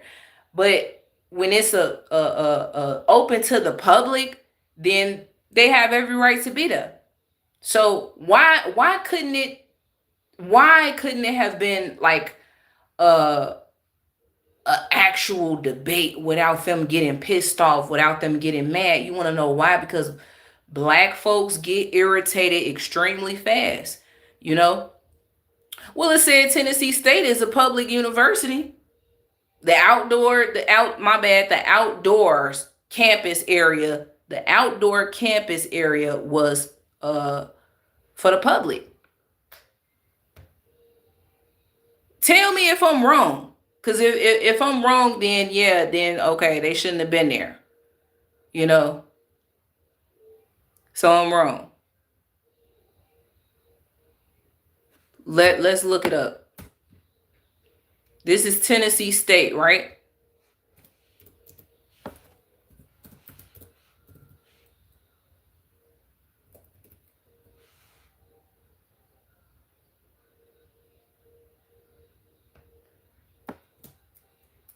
Public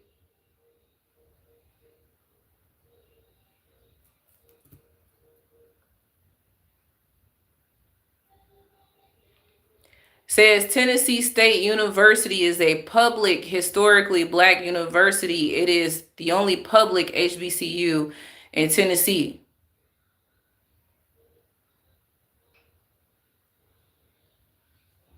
I guess. At the end of the day, this is what it says. So is it? Okay, that's what I meant to say.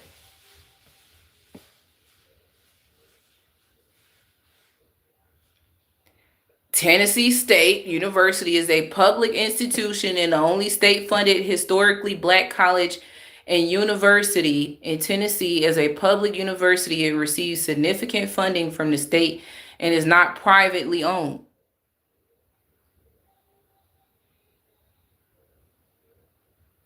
So you said that it's not public. They were trespassing. So do you feel like they were wrong though? Do you feel like they were wrong? Or do you feel like the students were?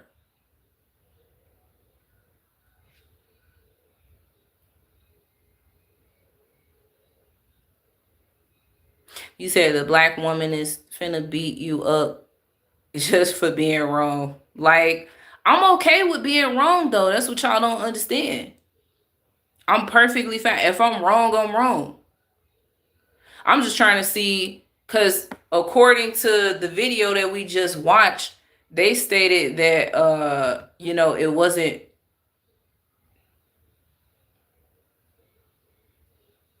He said they were not trespassing. It is not private. Exactly. That's why I'm like, I feel like you just mad, Jake. I don't know. I just feel like you upset. And raging butterfly, I'm going to pray for y'all.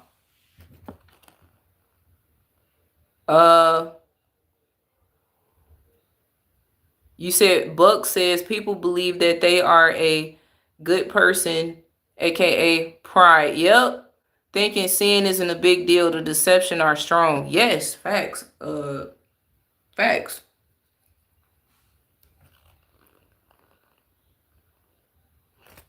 Right. So, right, you said it is federally funded. It cannot be private. So that's my thing. That's the whole thing in a nutshell, right?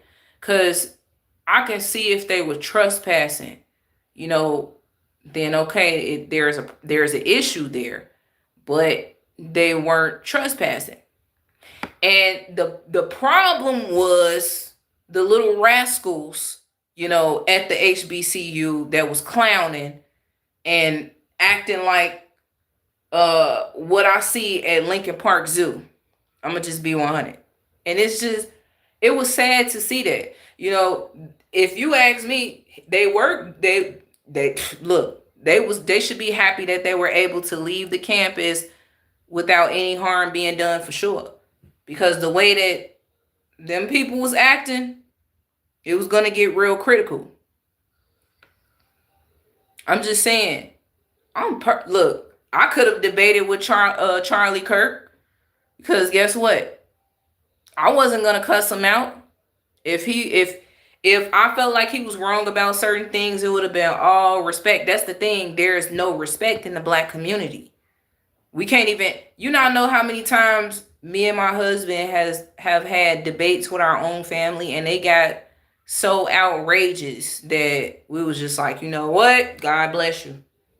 Not about to go back and forth with you and fight with you either. I'm not going to fight you because you feel like you're right and I feel like I'm right, and I feel like you're wrong and you feel like I'm wrong. I'm not going to fight you. If you feel like I'm wrong, okay, I'm wrong. All right, you got it. There you go.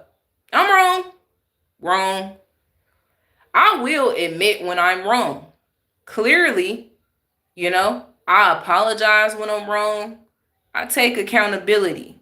That's the problem in the black community. They have a issue with taking accountability. And just like somebody said, it is the pride. But see, in the Bible, it says pride before destruction. That's the issue.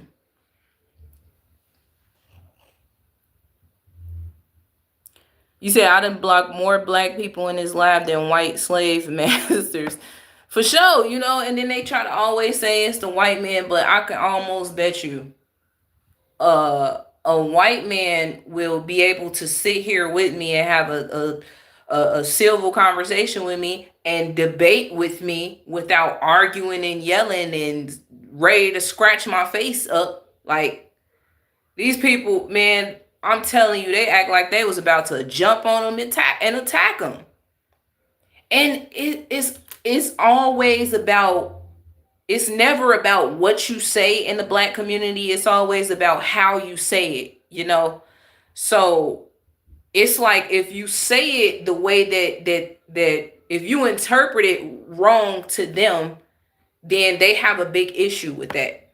It's because, trust and believe me, when me and my husband again have had debates with our own family or people outside of our family, and they get real reckless because of the way that they act, it's like they always say this quote: it's not about what you say, it's how you say it. Well, how do you want me to say it? How do you want me to say it? No, it's about the way that you're the way how you're talking, the way, like, what do you want? How do you want me to say it?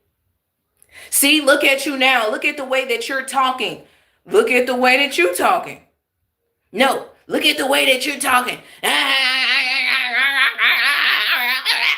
it's like, all right, I'm done. God bless. They don't want you to say nothing. You can't say nothing because everything you say to them is wrong. You're wrong. You wrong. They right. You wrong. They right.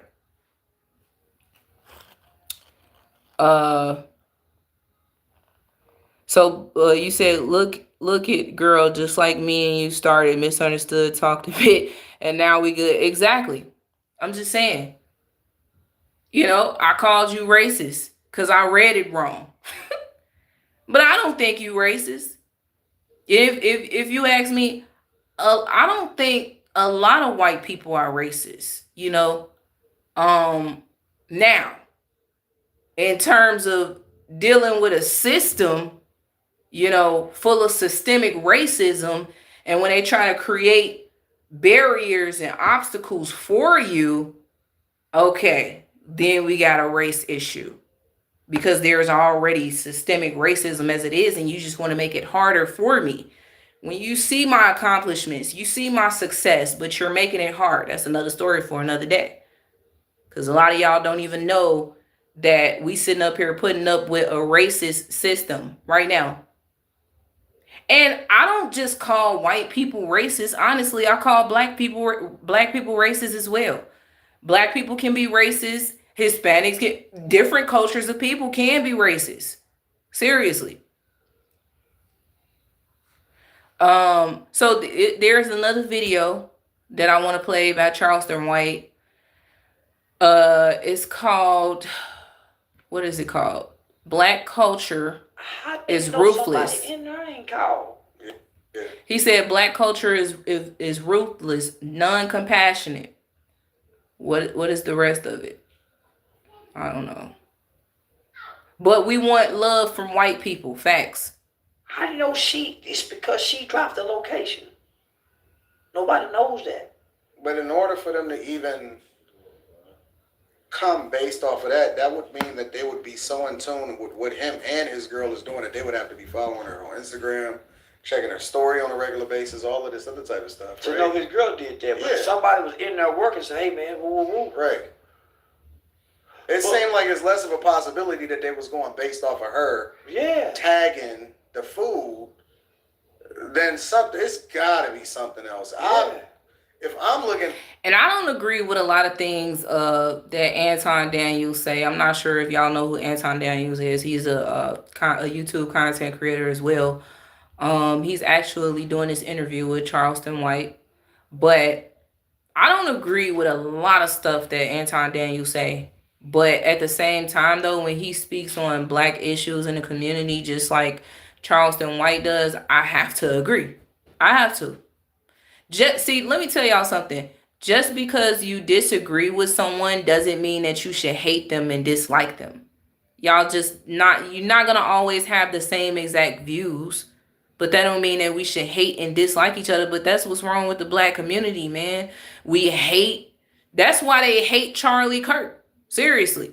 They feel like, oh, because he said racist things. Okay, your employer is racist. What are you going to do about that? You still going to work for him, or what you going to do?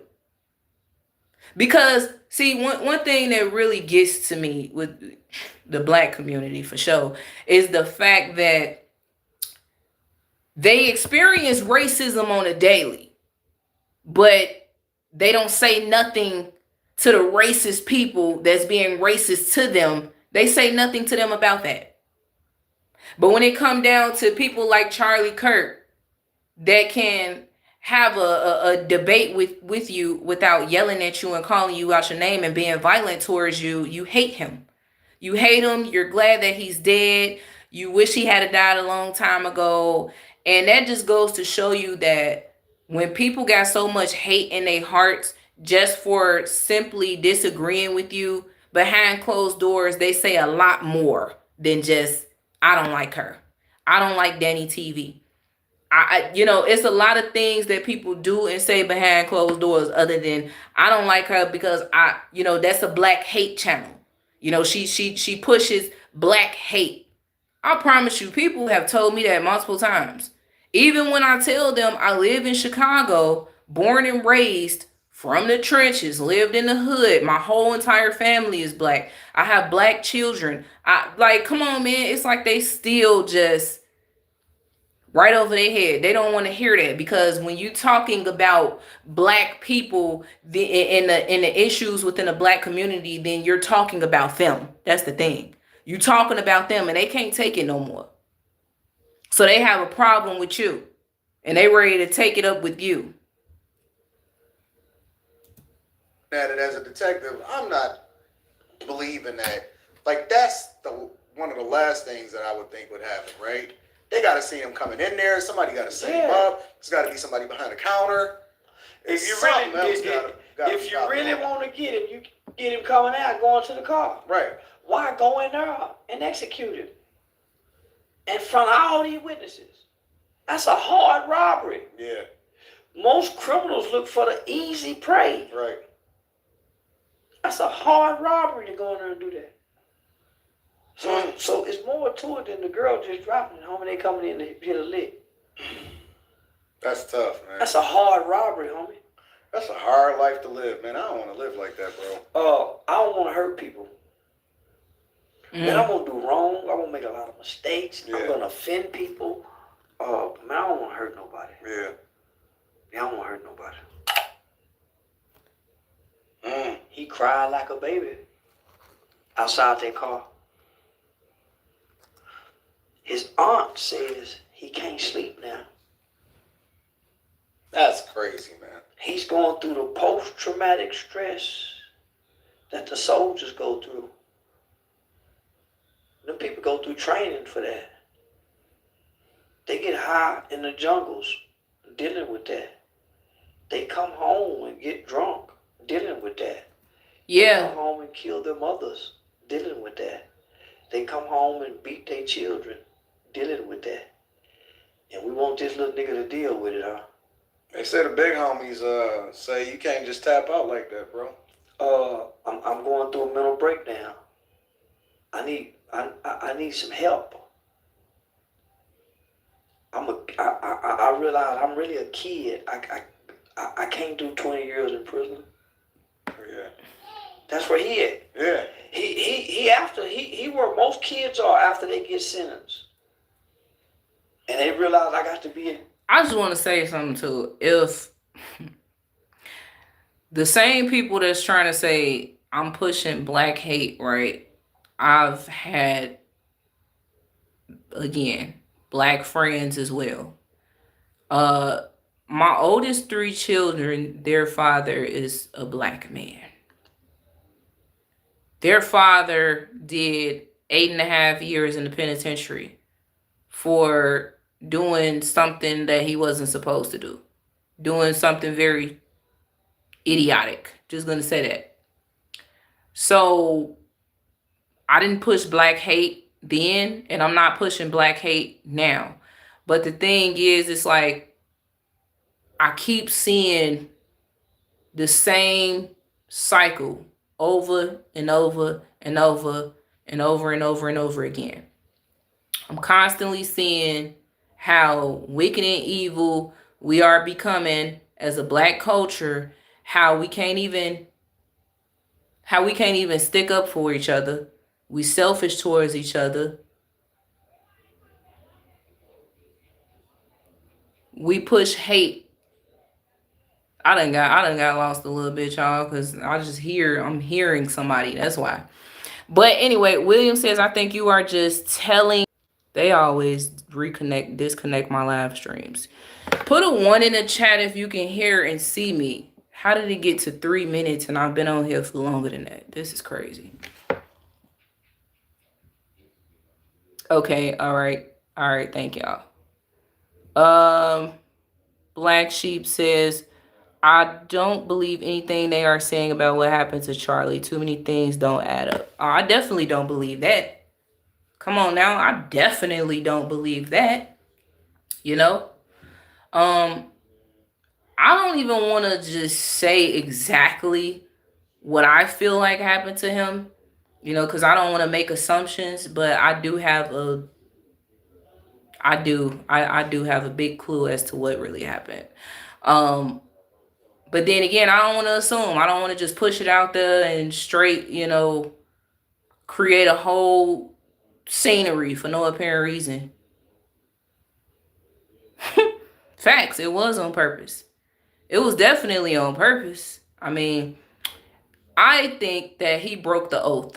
You know, that's what I believe. And I feel like he was talking too much and he wasn't supposed to say a lot of things. And it upset, you know, the people behind the curtains.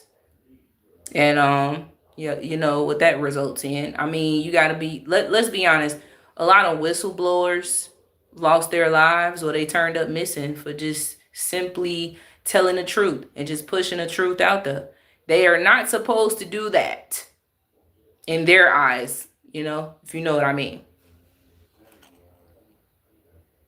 You said, what are some ways how we can stop the cycle? Well, I mean, stop doing the same stuff over and over and over. The same exact things over and over and over. I feel like we need to seek the Most High God. That's the first thing. That is the very first thing. And you could put as many churches as you want in the black community, but it's still not going to help anything. You want to know why? Because you got pastors and preachers of these churches that are still stepping into the world at the same time. after Sunday service, they're going to their homeboys' homes, and they cracking open cans of beers and bottles of liquors, and they sitting back watching the Bears play, you know. And it's like, honestly, like the truth in these churches is watered down way too much. So that's not gonna help, you know. I feel like we need Jesus, man. Real talk. Yeah, for real, we bleed the same blood. You said he knew that he wasn't supposed to say what he wasn't supposed to say, but he said it. Yes, facts, Virgo. I believe the same thing. Like, Charlie Kirk was very intelligent. You don't think he knew? I believe that he knew what was to come for him. You know, I'm not sure if he knew that day, like, oh, today guess I'm gonna die. You know, I don't think that. I feel like he someday he knew it was gonna happen, and I feel like he did intentionally break the oath. Like, he was smart enough to know what he was doing, and I believe that, you know, he just kept going because he felt like, man, look, I'm just gonna push the truth. That's all. It is what it is. Like, I'm tired. I don't want to be a part of this no more. You know. What was his real name?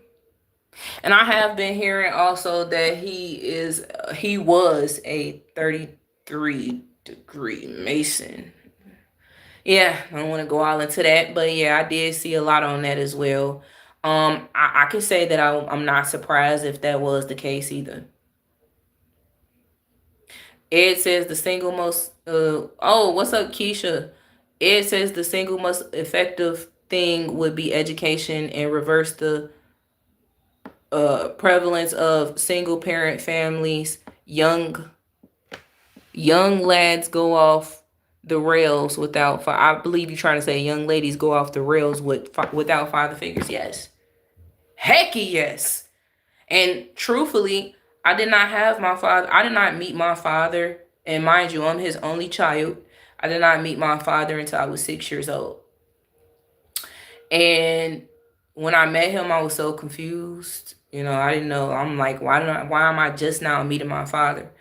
But he wasn't really there for me in my life. I would visit with him, you know, maybe like once a month at that time when I was young. And then when I started getting older, he started going MIA. Like, he would pop up every 2 years or every other, you know, and it's like, then when I got old enough to get my own phone and I really wanted to talk to him, he just didn't want any parts. He just didn't want to be there, you know? And it was no excuses at that point. But I kept trying. You know, it's a shame when us as children have to keep trying for our parents to be in our lives. Our parents should be the ones trying to be a part of our lives. Like, we didn't ask to be here. And then another thing is, like, when I got real older, like in my late 20s, I definitely wanted a strong relationship, a strong bond with my father, but he just he didn't want that. He didn't want it. And this is also another issue in the Black community. It's the fact that a lot of the fathers don't want to be a part of their children's lives. But then again, you have the bitter mothers that create the problems. And it's like, no, you're not going to be here. No, I don't want you here. Get out. No, you're not. Because you want to know why. See, and this is exactly what I talked about before. It's the fact that they would prefer the government to be the baby daddy. They want the government to be baby daddy. That's the new baby daddy, because government is going to give you whatever you want. He's going to give you housing, you know, food stamps, cash assistance, everything you want. And baby daddy ain't doing none of that. But the system say, if you have the man in the household, then you ain't getting none of this. All of this stuff that we giving to you, you're not going to get this. And it's true. It is so true. I'm telling you. And it's like a lot of these women, they turn away from the father trying to be there, because it's like, look, I can't have you around, because if I have you around, I'm not going to be able to get this assistance. If they catch you around, I'm not going to be able to get this assistance. So then the fathers have no choice but to fall back. And then the mothers become extremely comfortable with that, and they get greedy, and it's like, okay, now it's time for child support. Now they put them on child support. So yeah.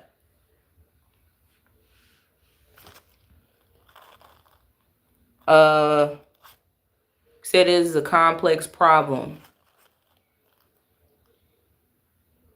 You said, I feel for you in regards to the lack of a father figure, too common. Facts for sure.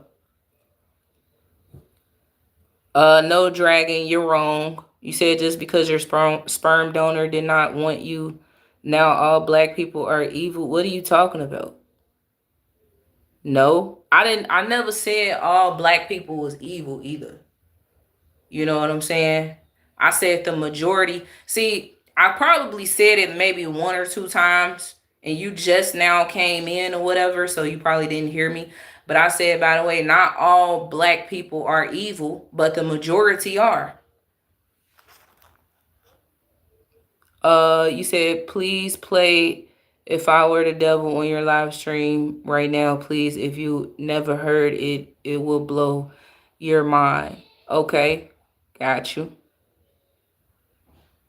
Skill said you should open up a black church teaching black people the gospel and a way of life so that we stop the cycle. You can do it all online. I'm down to support it.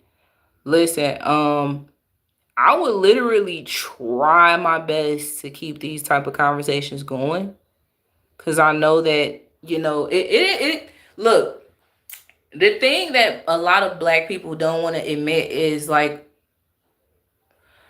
we do become a part of extremely uncomfortable conversations, but it should not cause us to hate one another.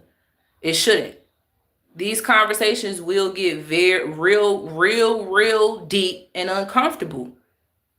And it's okay to disagree. It's okay. We don't have to dislike each other. A few streams ago, I had this one young lady in here, and she completely disagreed with what I said, but she still respected me. She did not disrespect me. She still subscribed to the channel. She said she'll still check out other videos. Very respectful. Still. She said, I don't agree with you. You know what I'm saying? I think Keisha, I'm not sure if you was in here that day. But yeah, she said, I don't agree with nothing that you're saying right now, but I mean, I don't hate you. And man, yeah, we do. We got to lead by example.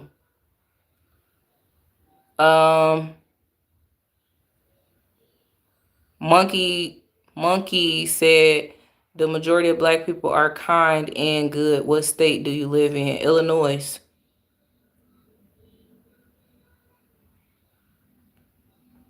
Virgo says, embrace your community. If the daddy ain't there, look to the elders. We love you. Look, I'm telling you, I try my best to respect my elders in my community, but they are extremely disrespectful. I've never seen anything like it. I'm going to be honest with you. This is a new generation of old folks. You know, they want to be young so bad that, you know, they refuse to have respect, even when you respect them. So it's like, I can't make a person respect me. I can't. You said move down south. I hear down south it's a lot of love, you know.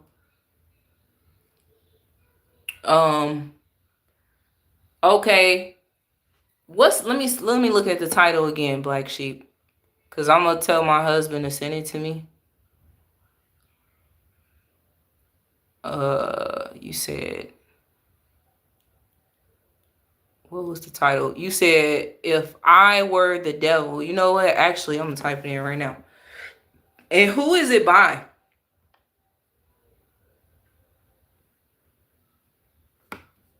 Sounds like something that I would definitely like for sure, because we were looking at something yesterday on a live stream by Grace for Purpose pertaining to the devil and why people are the way that they are nowadays. So you said, if I were Oh, is this it? Said it's a pastor. Is it by Paul Harvey?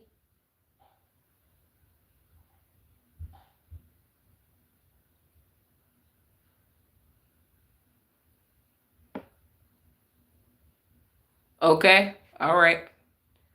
I believe it's a 3-minute video. It's called If I Were the Devil by Paul Harvey. So let's look at this. Definitely sounds like something I'm interested in for sure. Great, another AI tool. Well,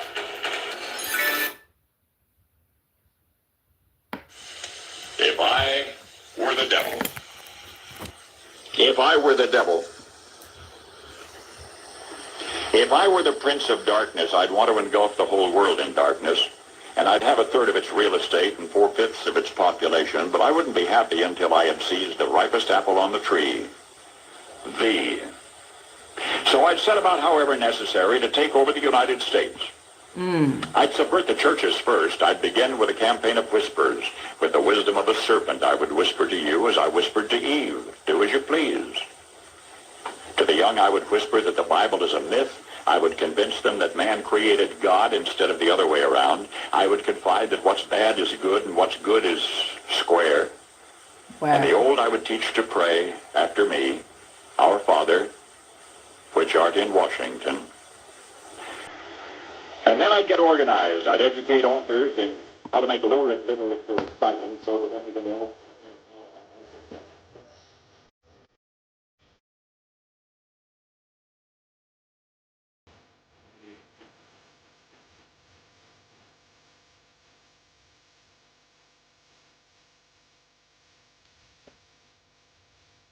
Wow. Wow.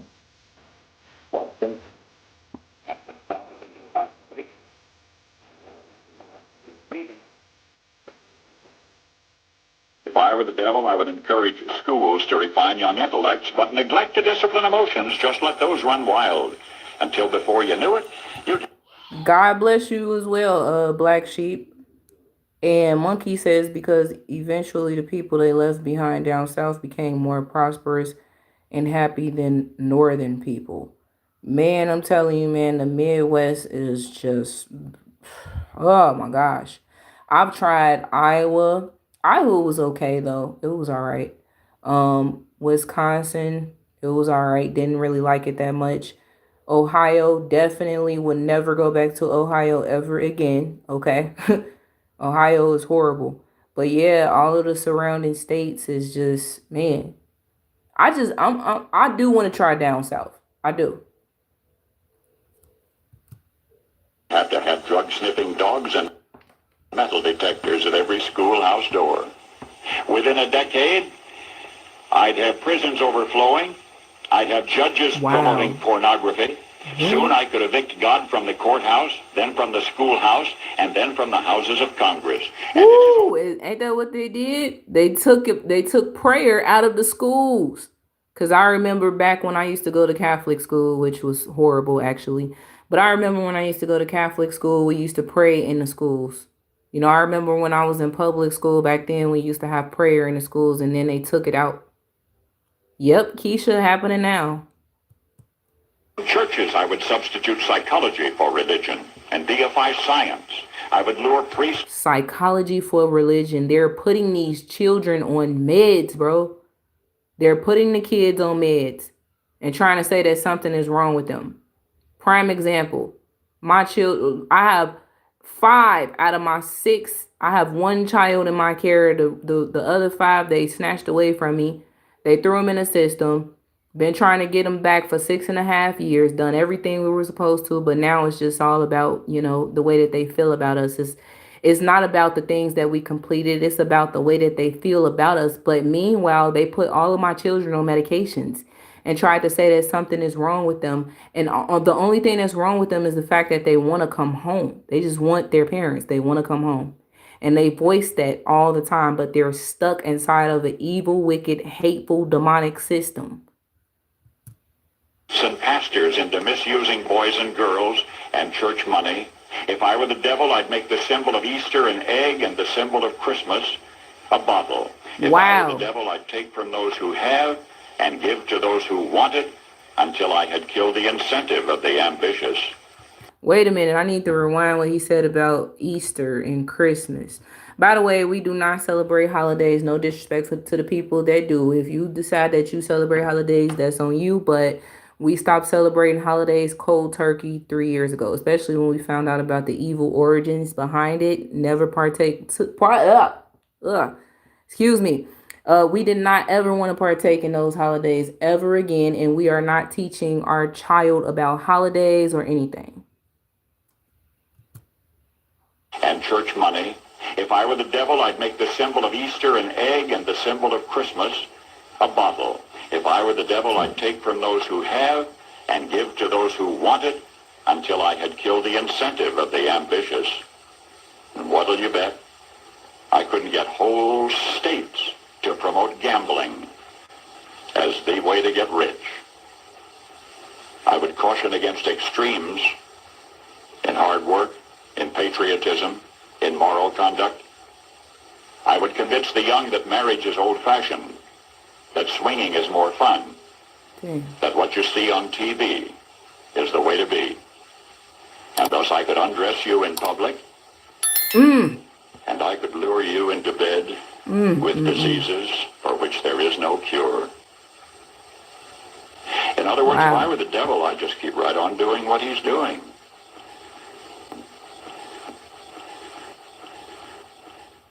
Wow. He said, and this is crazy, man. This is everything that he said is exactly what's going on right now. Right now. Imagine being able to build anything. You said that's from the 60s. This is just crazy, man. Just crazy. He said California do not hold a felony against you if you are willing to work. A lot of Chicagoans have felonies, but they got jobs. I'm going to be honest with you. A lot of Chicago citizens have a hard time maintaining employment for sure. But I can't speak for everybody else, you know. I know that, you know, once you are out of work, it is hard to get a job here. Like, and honestly, majority of the jobs that I was able to get extremely fast was out of the city of Chicago. Like, I would have to go all the way out of my area in another area in a suburban area to get a job extremely fast. Yeah, the robots are taking over. They for sure. At this point, if you without a job, you just SOL. I'm gonna be honest with you. It's a lot of people that's unemployed now because if you're working, you're probably working 9 to 12 hours a day, you know, or 2 to 3 jobs or 2, 3, and 4 jobs. Like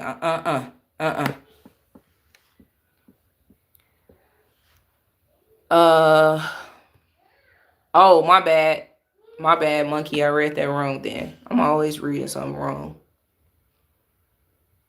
Said I have a felony. I need a job now. Facts. Oh yeah. So Cash App is pinned below. If anybody wants to donate, I know some people may ask, "Hey, what's your Cash App?" Or if you want to do a super chat, anything is fine. I'm not forcing anybody to do anything. That's just in case anybody wants to ask. It's right there, pinned below, just in case. You said massive layoffs like Amazon. Yeah, Amazon flexes slavery too. To be honest, that's what I was doing, and when you use your own vehicle. Man, I'm telling you, that's the worst decision that you can make is using your own vehicle to do delivery jobs. They will break your vehicle down to the ground. Okay?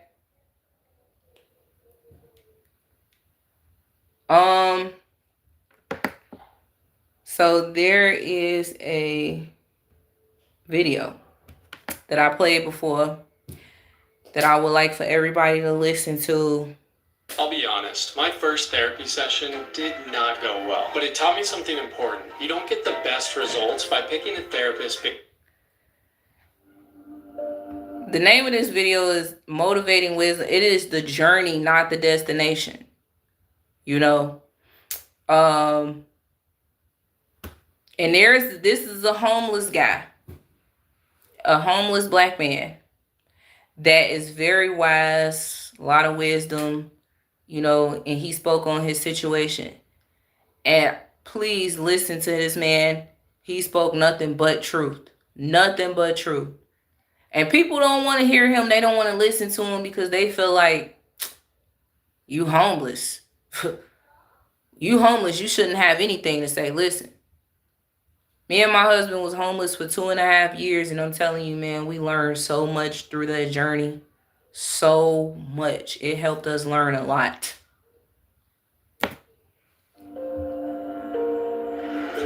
It's frustrating. I'm trying to listen to God. I got my own flesh and my pulling me here, my own desires.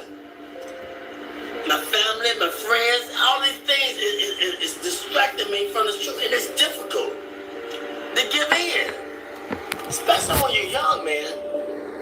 But if you can go through it, you'll come out like gold. If I can go through the fire, they don't want to go through the fire. They want the lotto and go to Jamaica and the Bahamas to do their own selfish thing. But he said, if you wait till I exalt you, I give you the desires of your heart. But it's difficult to wait because everybody in a hurry. Technology, it's fast, it's in a hurry. They're angry, they're frustrated, they got time, they're on the cell phone, they want to text message you, y'all in the same car, you going to text message him, he right there. Hold on. This is just straight facts, man. You know, you want to... I tell people all the time, I hate texting. Please do not text me. Don't text me. I don't like that type of communication. Call me. I want to talk. I don't do that texting stuff.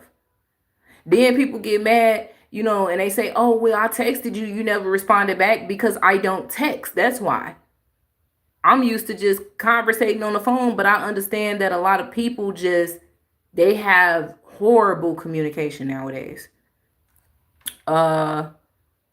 Virgo says, I know Amazon well. My husband worked there for 3 years, lost the use of his feet. Man, look, my husband, you know, is right now dealing with a situation where technically he didn't lose his job, but he just stopped working because that job was breaking his body down so bad that he ended up in the hospital.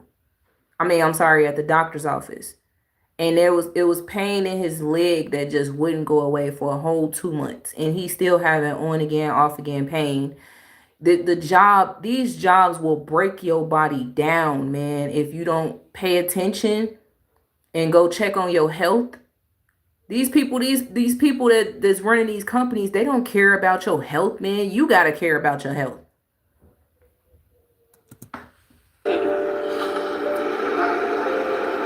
You know what I'm saying?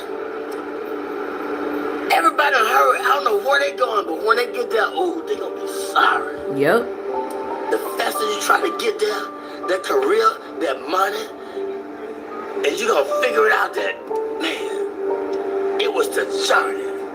It was the journey. Not the destination. You was in a hurry to get there, to come up, to be this, to be that. And when you get there, you're going to feel discouraged more than you did before you even started to get there. Because it was the journey. The people that you didn't stop to talk to like me at Chicken. The people at the gas station. You was in a hurry to get there, but it was the journey. It was the gas station. It's Checkers. It's the journey, not the destination. Because the destination is steadily evolving. We're always growing in wisdom and knowledge and understanding. It's always evolving. And we can never obtain it because it's steadily, constantly evolving. The more humble you be, then the more you can be fulfilled with the truth. But when you think you got it and you on your way, then you're going to get less of it because can't nobody talk to you. You can't stop. You're in a hurry. I would say this. It's a man with pushing a basket. This man right here, they grill you now. Don't look at the outside appearance. I've seen him in action. He was pushing a basket. And I was under the bridge. And I was talking to everybody except him. He was the last person I talked to. He said, why didn't you talk to me first? He said, I should have talked. He said, don't you ever pass by a man pushing a basket and don't acknowledge him. I'd never do it in my life again. I talk to the person pushing that basket. How's your day? How you doing? I talk to the homeless people because he said, be careful how you entertain strangers. And most people that came off the street and they got their career together, they won't even let you know that they've been through it. They try to act brand new. It's a testimony. What you go through, it's for us to inspire somebody else. That is exactly what he just said. He said, once you go through what you go through, it is for us to inspire somebody else. That is exactly why when I get on this platform, I literally talk about my circumstance sometimes, because I'm pretty sure I might be able to inspire other people through what I go through. You know, when I talk to people about that homeless situation that I've been through 2.5 years, I'm sure that I can inspire other people as well, because it honestly, we lost so many friends and family and stuff like that behind being homeless. You know, everybody gave up on us. Nobody wanted to help. Nobody wanted to assist. You know, and really, this is exactly why I say, you know, problems in the Black community. We can't come together no matter what. It's like our own family turned on us. Our own family allowed the system to divide us as well, especially when the COVID situation happened. It's like, oh, you know, being that it's COVID, you can't come to my house unless you have a mask. And I'm like, I don't want to put a mask on inside of your house. Like, we homeless. Oh, okay, well, you got to go to wear a mask when you go to the bathroom, when you go to sleep. But like, come on, man, this is a agenda, literally. They just wanted to push division in households, and they did that too. It's for me to pull the weak ones up. It's for you to pull the weak ones up. We don't go through this because of our own selfish reasons. We go through this to give them a testimony of how far God has brought me. If you think your child may have autism, it's important to act quickly. At Action Behavior Centers, we want to reduce barriers to diagnosis.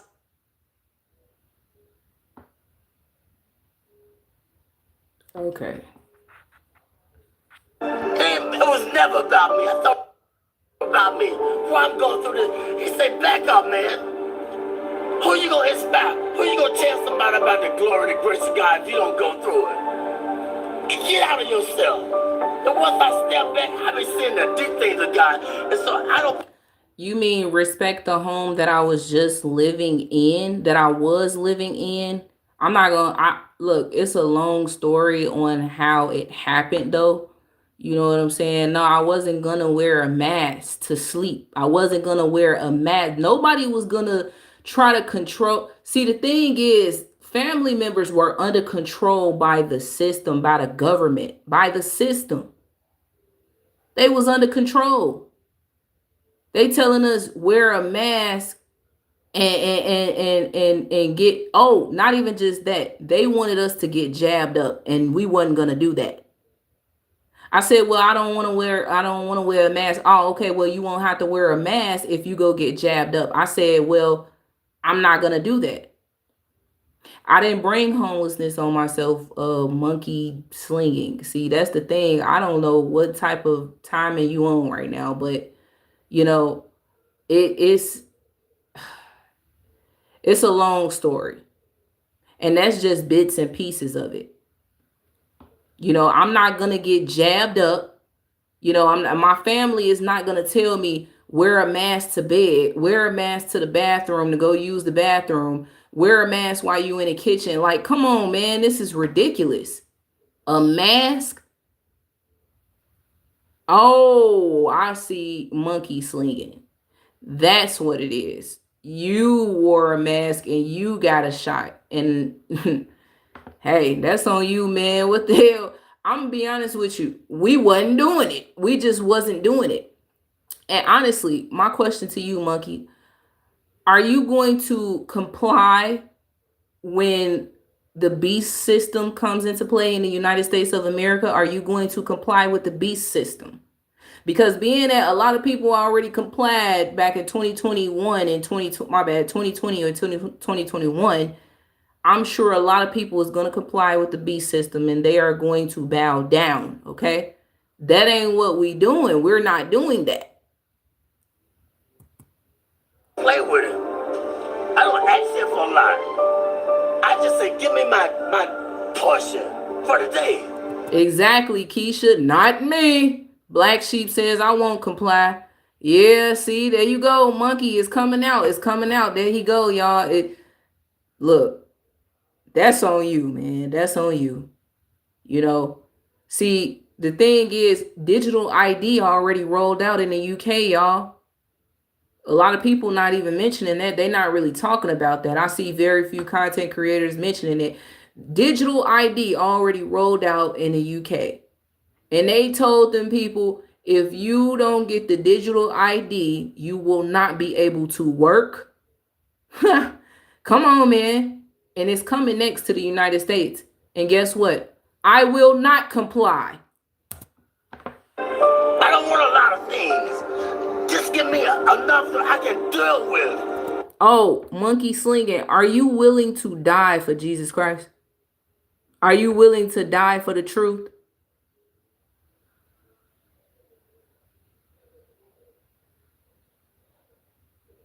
Yeah, man. Yeah. Oh, okay. So when they come knocking at your door, this is the realest question right here, Monkey Slinging. When they come knocking at your door and they tell you, who do you believe in? Do you believe in Jesus Christ? If you say yes, I believe in Jesus Christ, then you'll die on the spot. Are you willing to die for that? If you say no, I don't believe in Jesus Christ, they'll give you whatever you want. They'll give you money. They'll make sure that you got a monthly income, you got a job, you got everything that you need. Yeah, that part. Are you willing to die for it though? You saying yeah, but you said that I created my own issue by not getting jabbed up and putting the mask on inside of my family's house. But guess what? They not wearing a mask now. You know what's crazy? It's diabolical how people have allowed that situation to ruin their families. And these people literally came out and admitted the truth behind this whole COVID thing. Yeah, you said that's why we got to come together for our survival. I am ready. Yes, facts, But let me press play again. He said, I give you but fulfill your bond greater than you can ever ask. I know what you desire. I know what you need. But Lord, give me my portion where I can be grateful, where I can be thankful. They unthankful. They unholy. I say Yahweh sometimes. Ungrateful. They got a job. They don't want the job. They got 40 hours. You can't work on Saturdays. You can't work on Sundays. Now you got 3 days. They always complaining and griping. All right, y'all, hold on, cause I was talking too much. So let's go back. Oops, I think I went back too far. I mean, it's easy to spot me on the court, I bet. It's all You've always good. been like that. See me? Yeah. Before you hear me. Let's get through this video. I'm gonna try to stop pausing it. I love you. Tired of feeling priced out of real estate? Lennar delivers. Okay, let's go back. You're in a hurry to get there. The come go through it. Get out of yourself. And once I step back, I be seeing the deep things of God. And so I don't play with him. I don't ask him for a lot. I just say, give me my portion. Let's go back. My bad. Accept him. He was the last person I talked to. He said, why didn't you talk to me first? said, I should have talked. He said, don't you ever pass by a man pushing a basket and don't acknowledge him. I never do it in my life again. I talk to the person pushing that basket. How's your day? How you doing? I talk to the homeless people because he said, be careful how you entertain strangers. And most people that came off the street and they got their career together, they won't even let you know that they've been through it. They try to act brand new. It's a testimony. What you go through, it's for us to inspire somebody else. It's for me to pull the weak ones up. It's for you to pull the weak ones up. We don't go through this because of our own selfish reasons. We go through this to give them a testimony of how far God has brought me.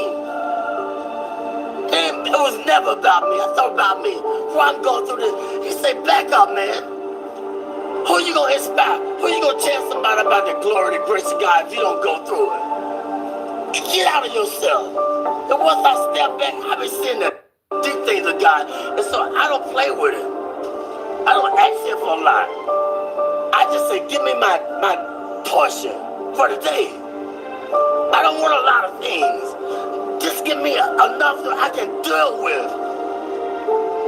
He said, I give you but fulfill your bond greater than you can ever ask. I know what you desire. I know what you need. But Lord, give me my portion where I can be grateful. Where I can be thankful. They unthankful. They unholy. They ungrateful. They got a job. They don't want the job. They got 40 hours. You can't work on Saturdays. You can't work on Sundays. Now you got 3 days. They always complaining and griping and murmuring. Stop it. He said, be grateful with the little things. And wait, and I put you there. But he gonna put us in a place where they appreciate me in the job. I don't hate going to work. I gotta watch my back. They backstabber. You're making the money, but I can't go to the job because I gotta watch my back. They hate us. Put me somewhere where I love going to work. I can get up and they appreciate my work and I blend in. This is exactly why I walked away from a lot of jobs. I clocked out and I never went back because you don't appreciate me there. And I'm not going to stay put and allow somebody to breathe down my neck and tell me what I'm doing wrong when I know that what I'm doing right. But what I'm doing it wrong in your eyes because you just don't like me. You know, because I do ask, I was asking for guidance. I'm like, all right, can you help me? And then I got the gist of it. And then it's like, oh, no, you still doing it wrong. But it was just really out of pure hatred. Out of everybody in the workplace, I was the only one that was being targeted for every little thing, right. Especially when you know what you're doing it right. You're doing it right. And it's like, oh, well, you're still doing it wrong. I don't need you breathing down my neck 24/7 telling me what I'm doing. I go to the bathroom, I'm wrong. I go get some water, I'm wrong. What is this? Is this a prison? Like, what is this, a prison? I'm cool. I just can't. I can't do it. Right. I am definitely self-employed right now, but I haven't been back to work in a while, man. I ain't gonna lie to you. Dealing with the public nowadays in 2025, man, I'm telling you, man. I'm telling you. God say, I'm gonna put you there, but if you want to get it, go ahead and get it. What do you think about haters? That's a part of the balance in life. Facts. They hate. They don't know why they hate. Tell them why they hate sometimes. Yep. They don't know they hate. It's just standard thing. They get angry. He taught. Every way he taught them. They hate. They don't even know why. Because don't nobody teach them. Don't nobody take time to let them know why they're doing things they're doing. Yep. And that's the whole purpose of life. Let them know what they're doing wrong if you see it. I always knew I was doing wrong. What about when they showed me long suffering? What about when they forgave me, but I can't forgive him? He made a promise. I made a promise. I didn't fulfill it. Then they go off on me. Well, I got to go off on him because he didn't fulfill his commitment. That's wrong. You got to teach. They don't know. The only God they know is through you, through your experience. They don't know about church because you can't go to church because it's a business. And all the church people, it's a clique, it's a club. and they done forgot about God. It's a business. Look here.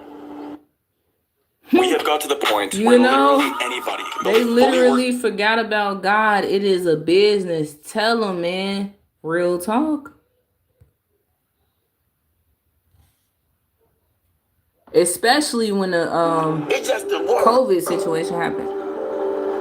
Ain't nobody being bold and talking about God because don't pray in school, take the prayer out of school, all these things. It's the world.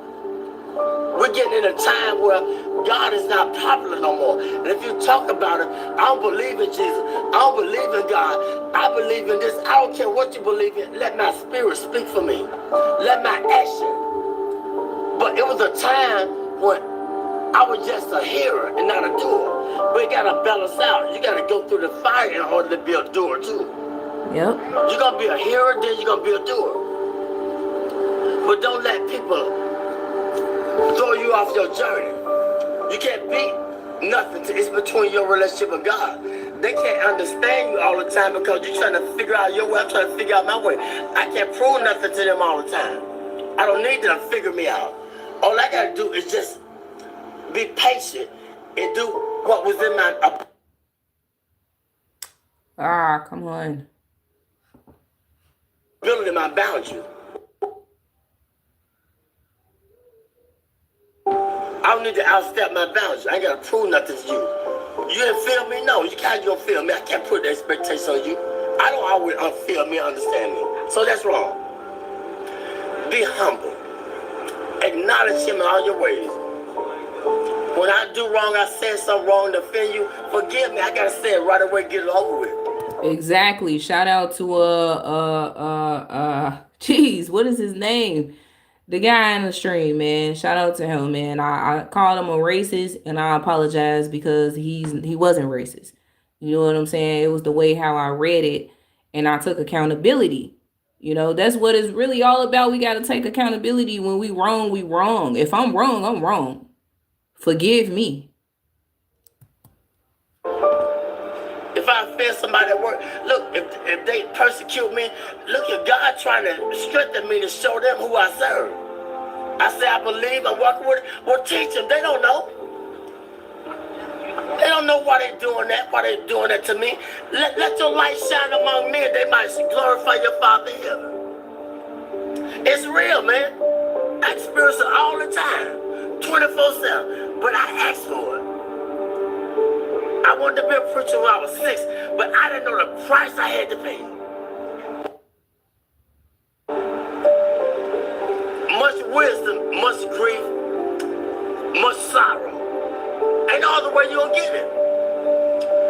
But if you could just go through the fire, you'll be like gold.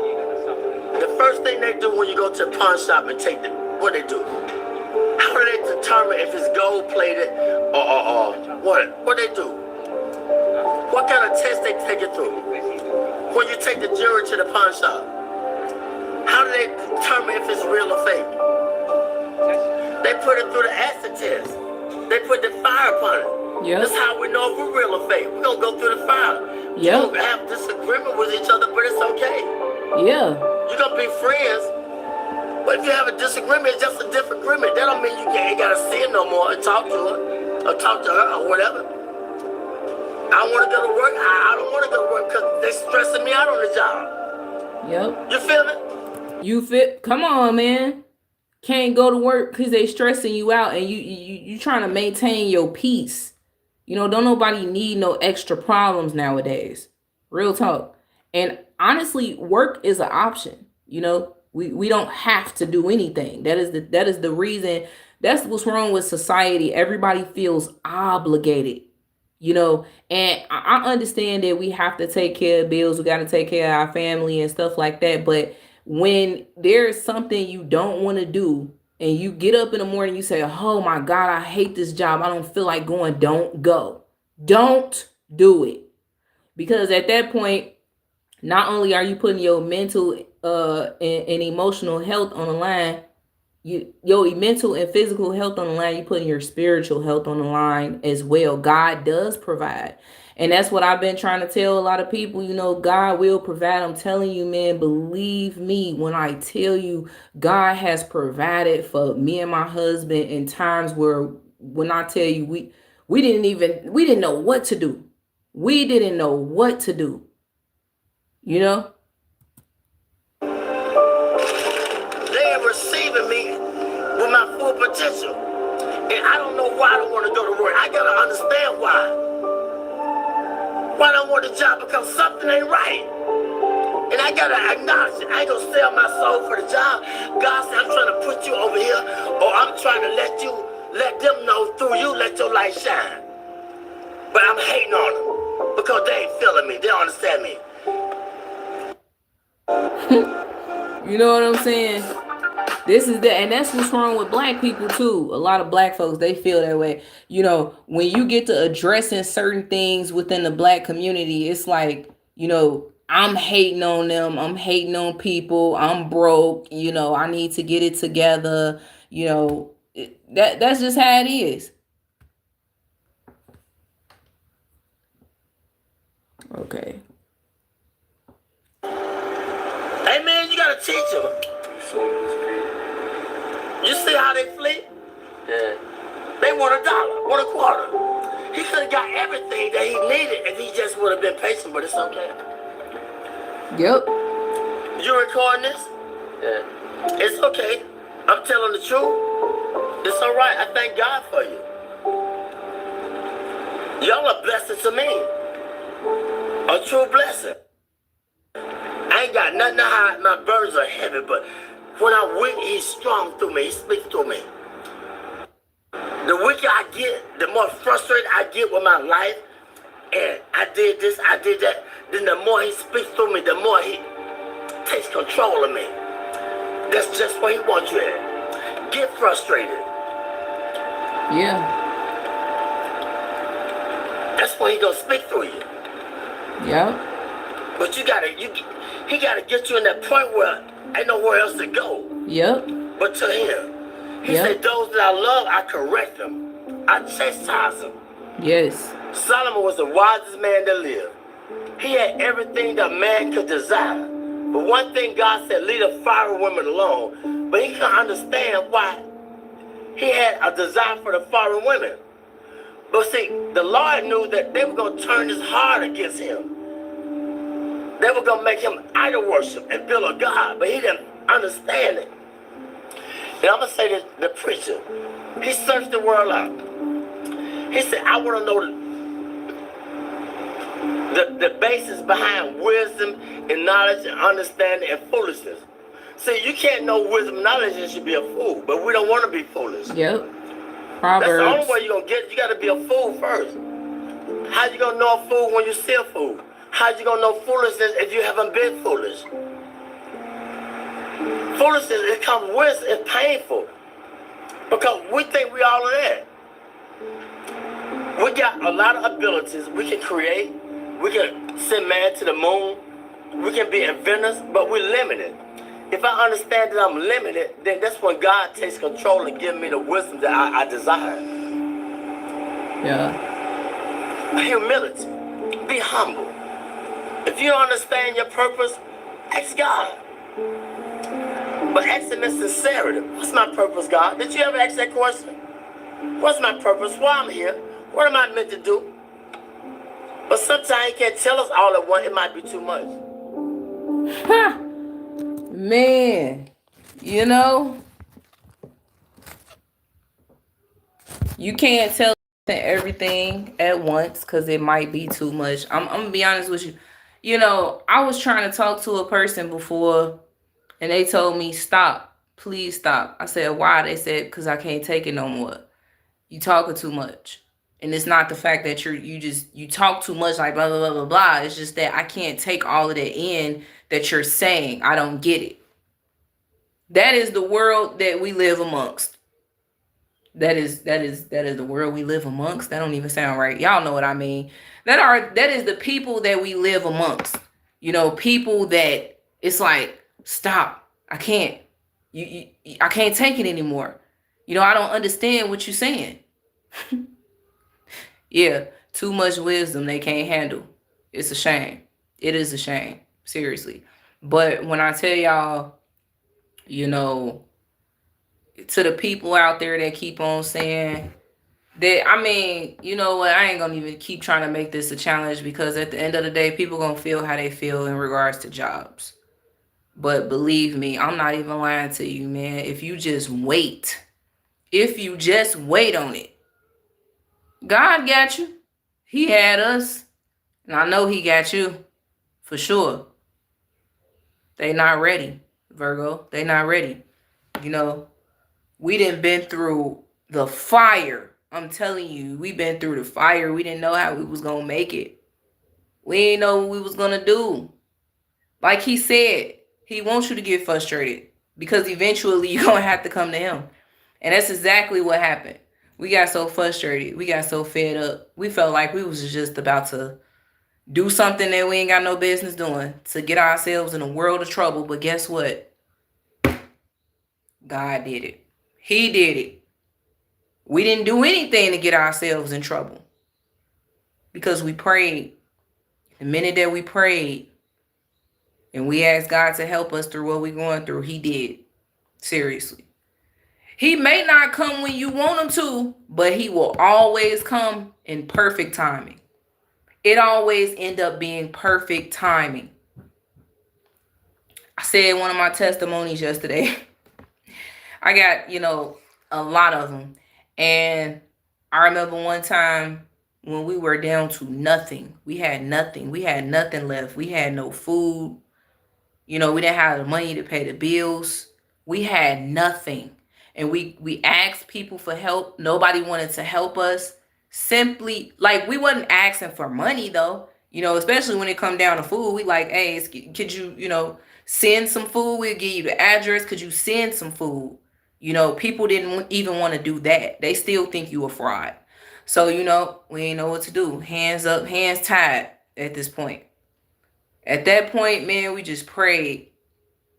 Later on that day, my husband said, I got to check the mail. He checked the mail. There was a check with his name on it. Don't even know where the check came from. Still don't know where it came from to this day. I promise you, that wasn't nothing but God. And that check helped with everything. It helped with everything that we needed. God is real, man. God is real. Real talk.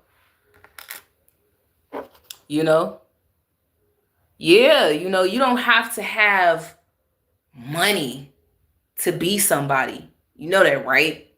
You don't have to have money to be somebody. Because you can be rich and wealthy in spirit. Yeah. You said people will knock you when you down. God said don't do that. For real. You're not supposed to be happy when your enemies fall. You're not. Because a lot of people look at us as their enemies. For nothing. For no apparent reason. What's up, T? I don't even know how to pronounce your name. Said respect from Russia. So yeah, there's a few things I want to say before I end this stream. I just want to say this, like, a lot of people coming in here and they're saying, like, why are you saying black people are evil? Y'all ain't even been here from the beginning of the stream like everybody else is. Y'all just keep assuming. Like, first of all, not all black people are evil, but the majority is. A lot of black people is becoming extremely wicked and evil. Take it from me, a person that live in Chicago, Illinois, around nothing but black folks that have shown nothing but evilness, wicked, their wicked and evil ways. And had, man, look, you can hate me or love me, but at the end of the day, that's just the truth. And a lot of us in this black community, we got issues. And the biggest issues is a lot of people be at war with themselves on the inside. And so they feel a way about other people as soon as they go outside. They start the war with other people because they're warring with themselves at home or behind the scenes. A lot of people can't stand to be by themselves too. That's why they always need company. You always need somebody around them. They always need to be in their phones.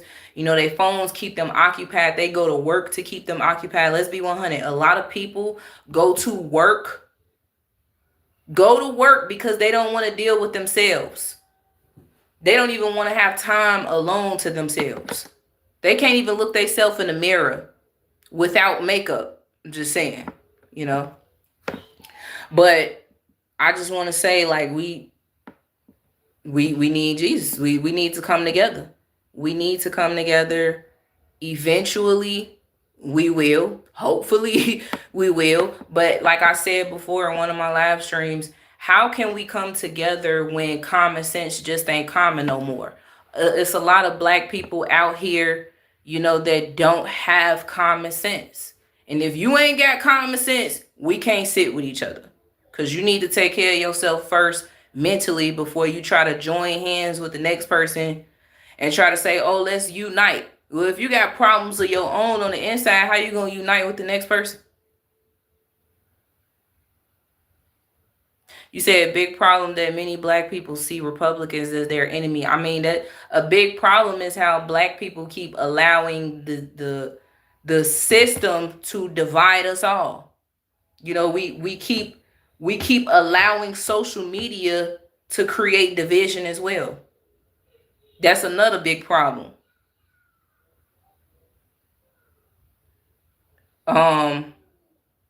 You said wicked people everywhere. Wicked is in the head, and it is. It definitely is.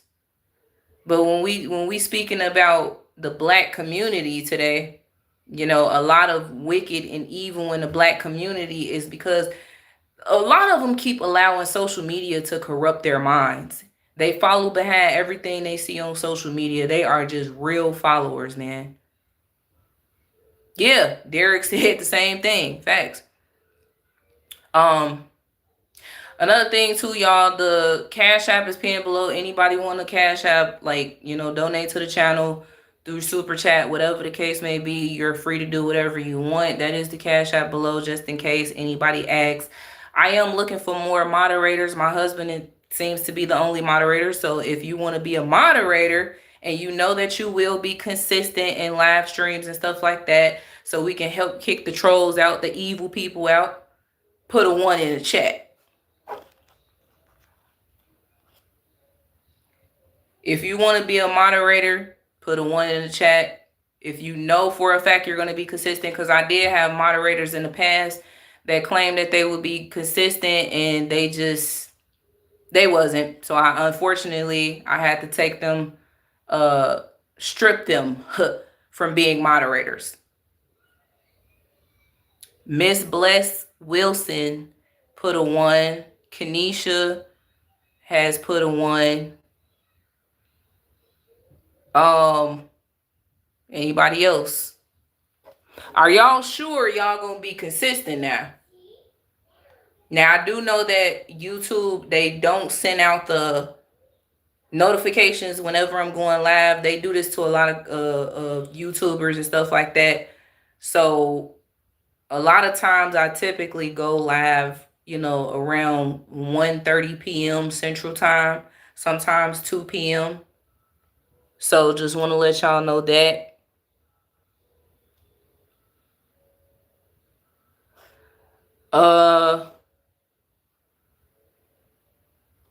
Okay. Kenesha and Miss Blessed wants to be mods, so there you go. Moderator activated. There you go. Oh, wait a minute. I think I did something wrong.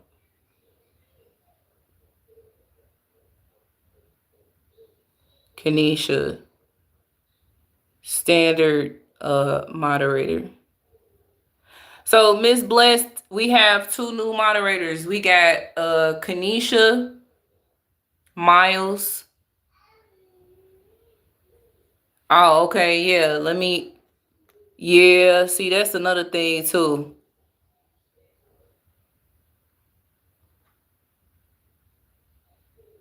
Anybody that knows my content, that actually is on my live streams and stuff.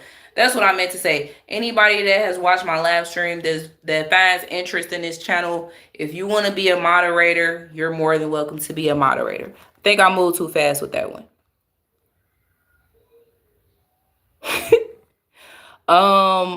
Another one is, let me see. I don't know Miss Bless Wilson. So hold on. I'm moving too fast, y'all. Forgive me. I need consistent people. Anybody that wants to be a moderator, you're more than welcome to go to the community and let me know that. Especially if I've seen you in the live streams, if I've seen you comment on the videos, if you're a very consistent person, then you're more than welcome to be a moderator. Yeah, I'm tweaking. I feel like I done got too happy. That's what it is.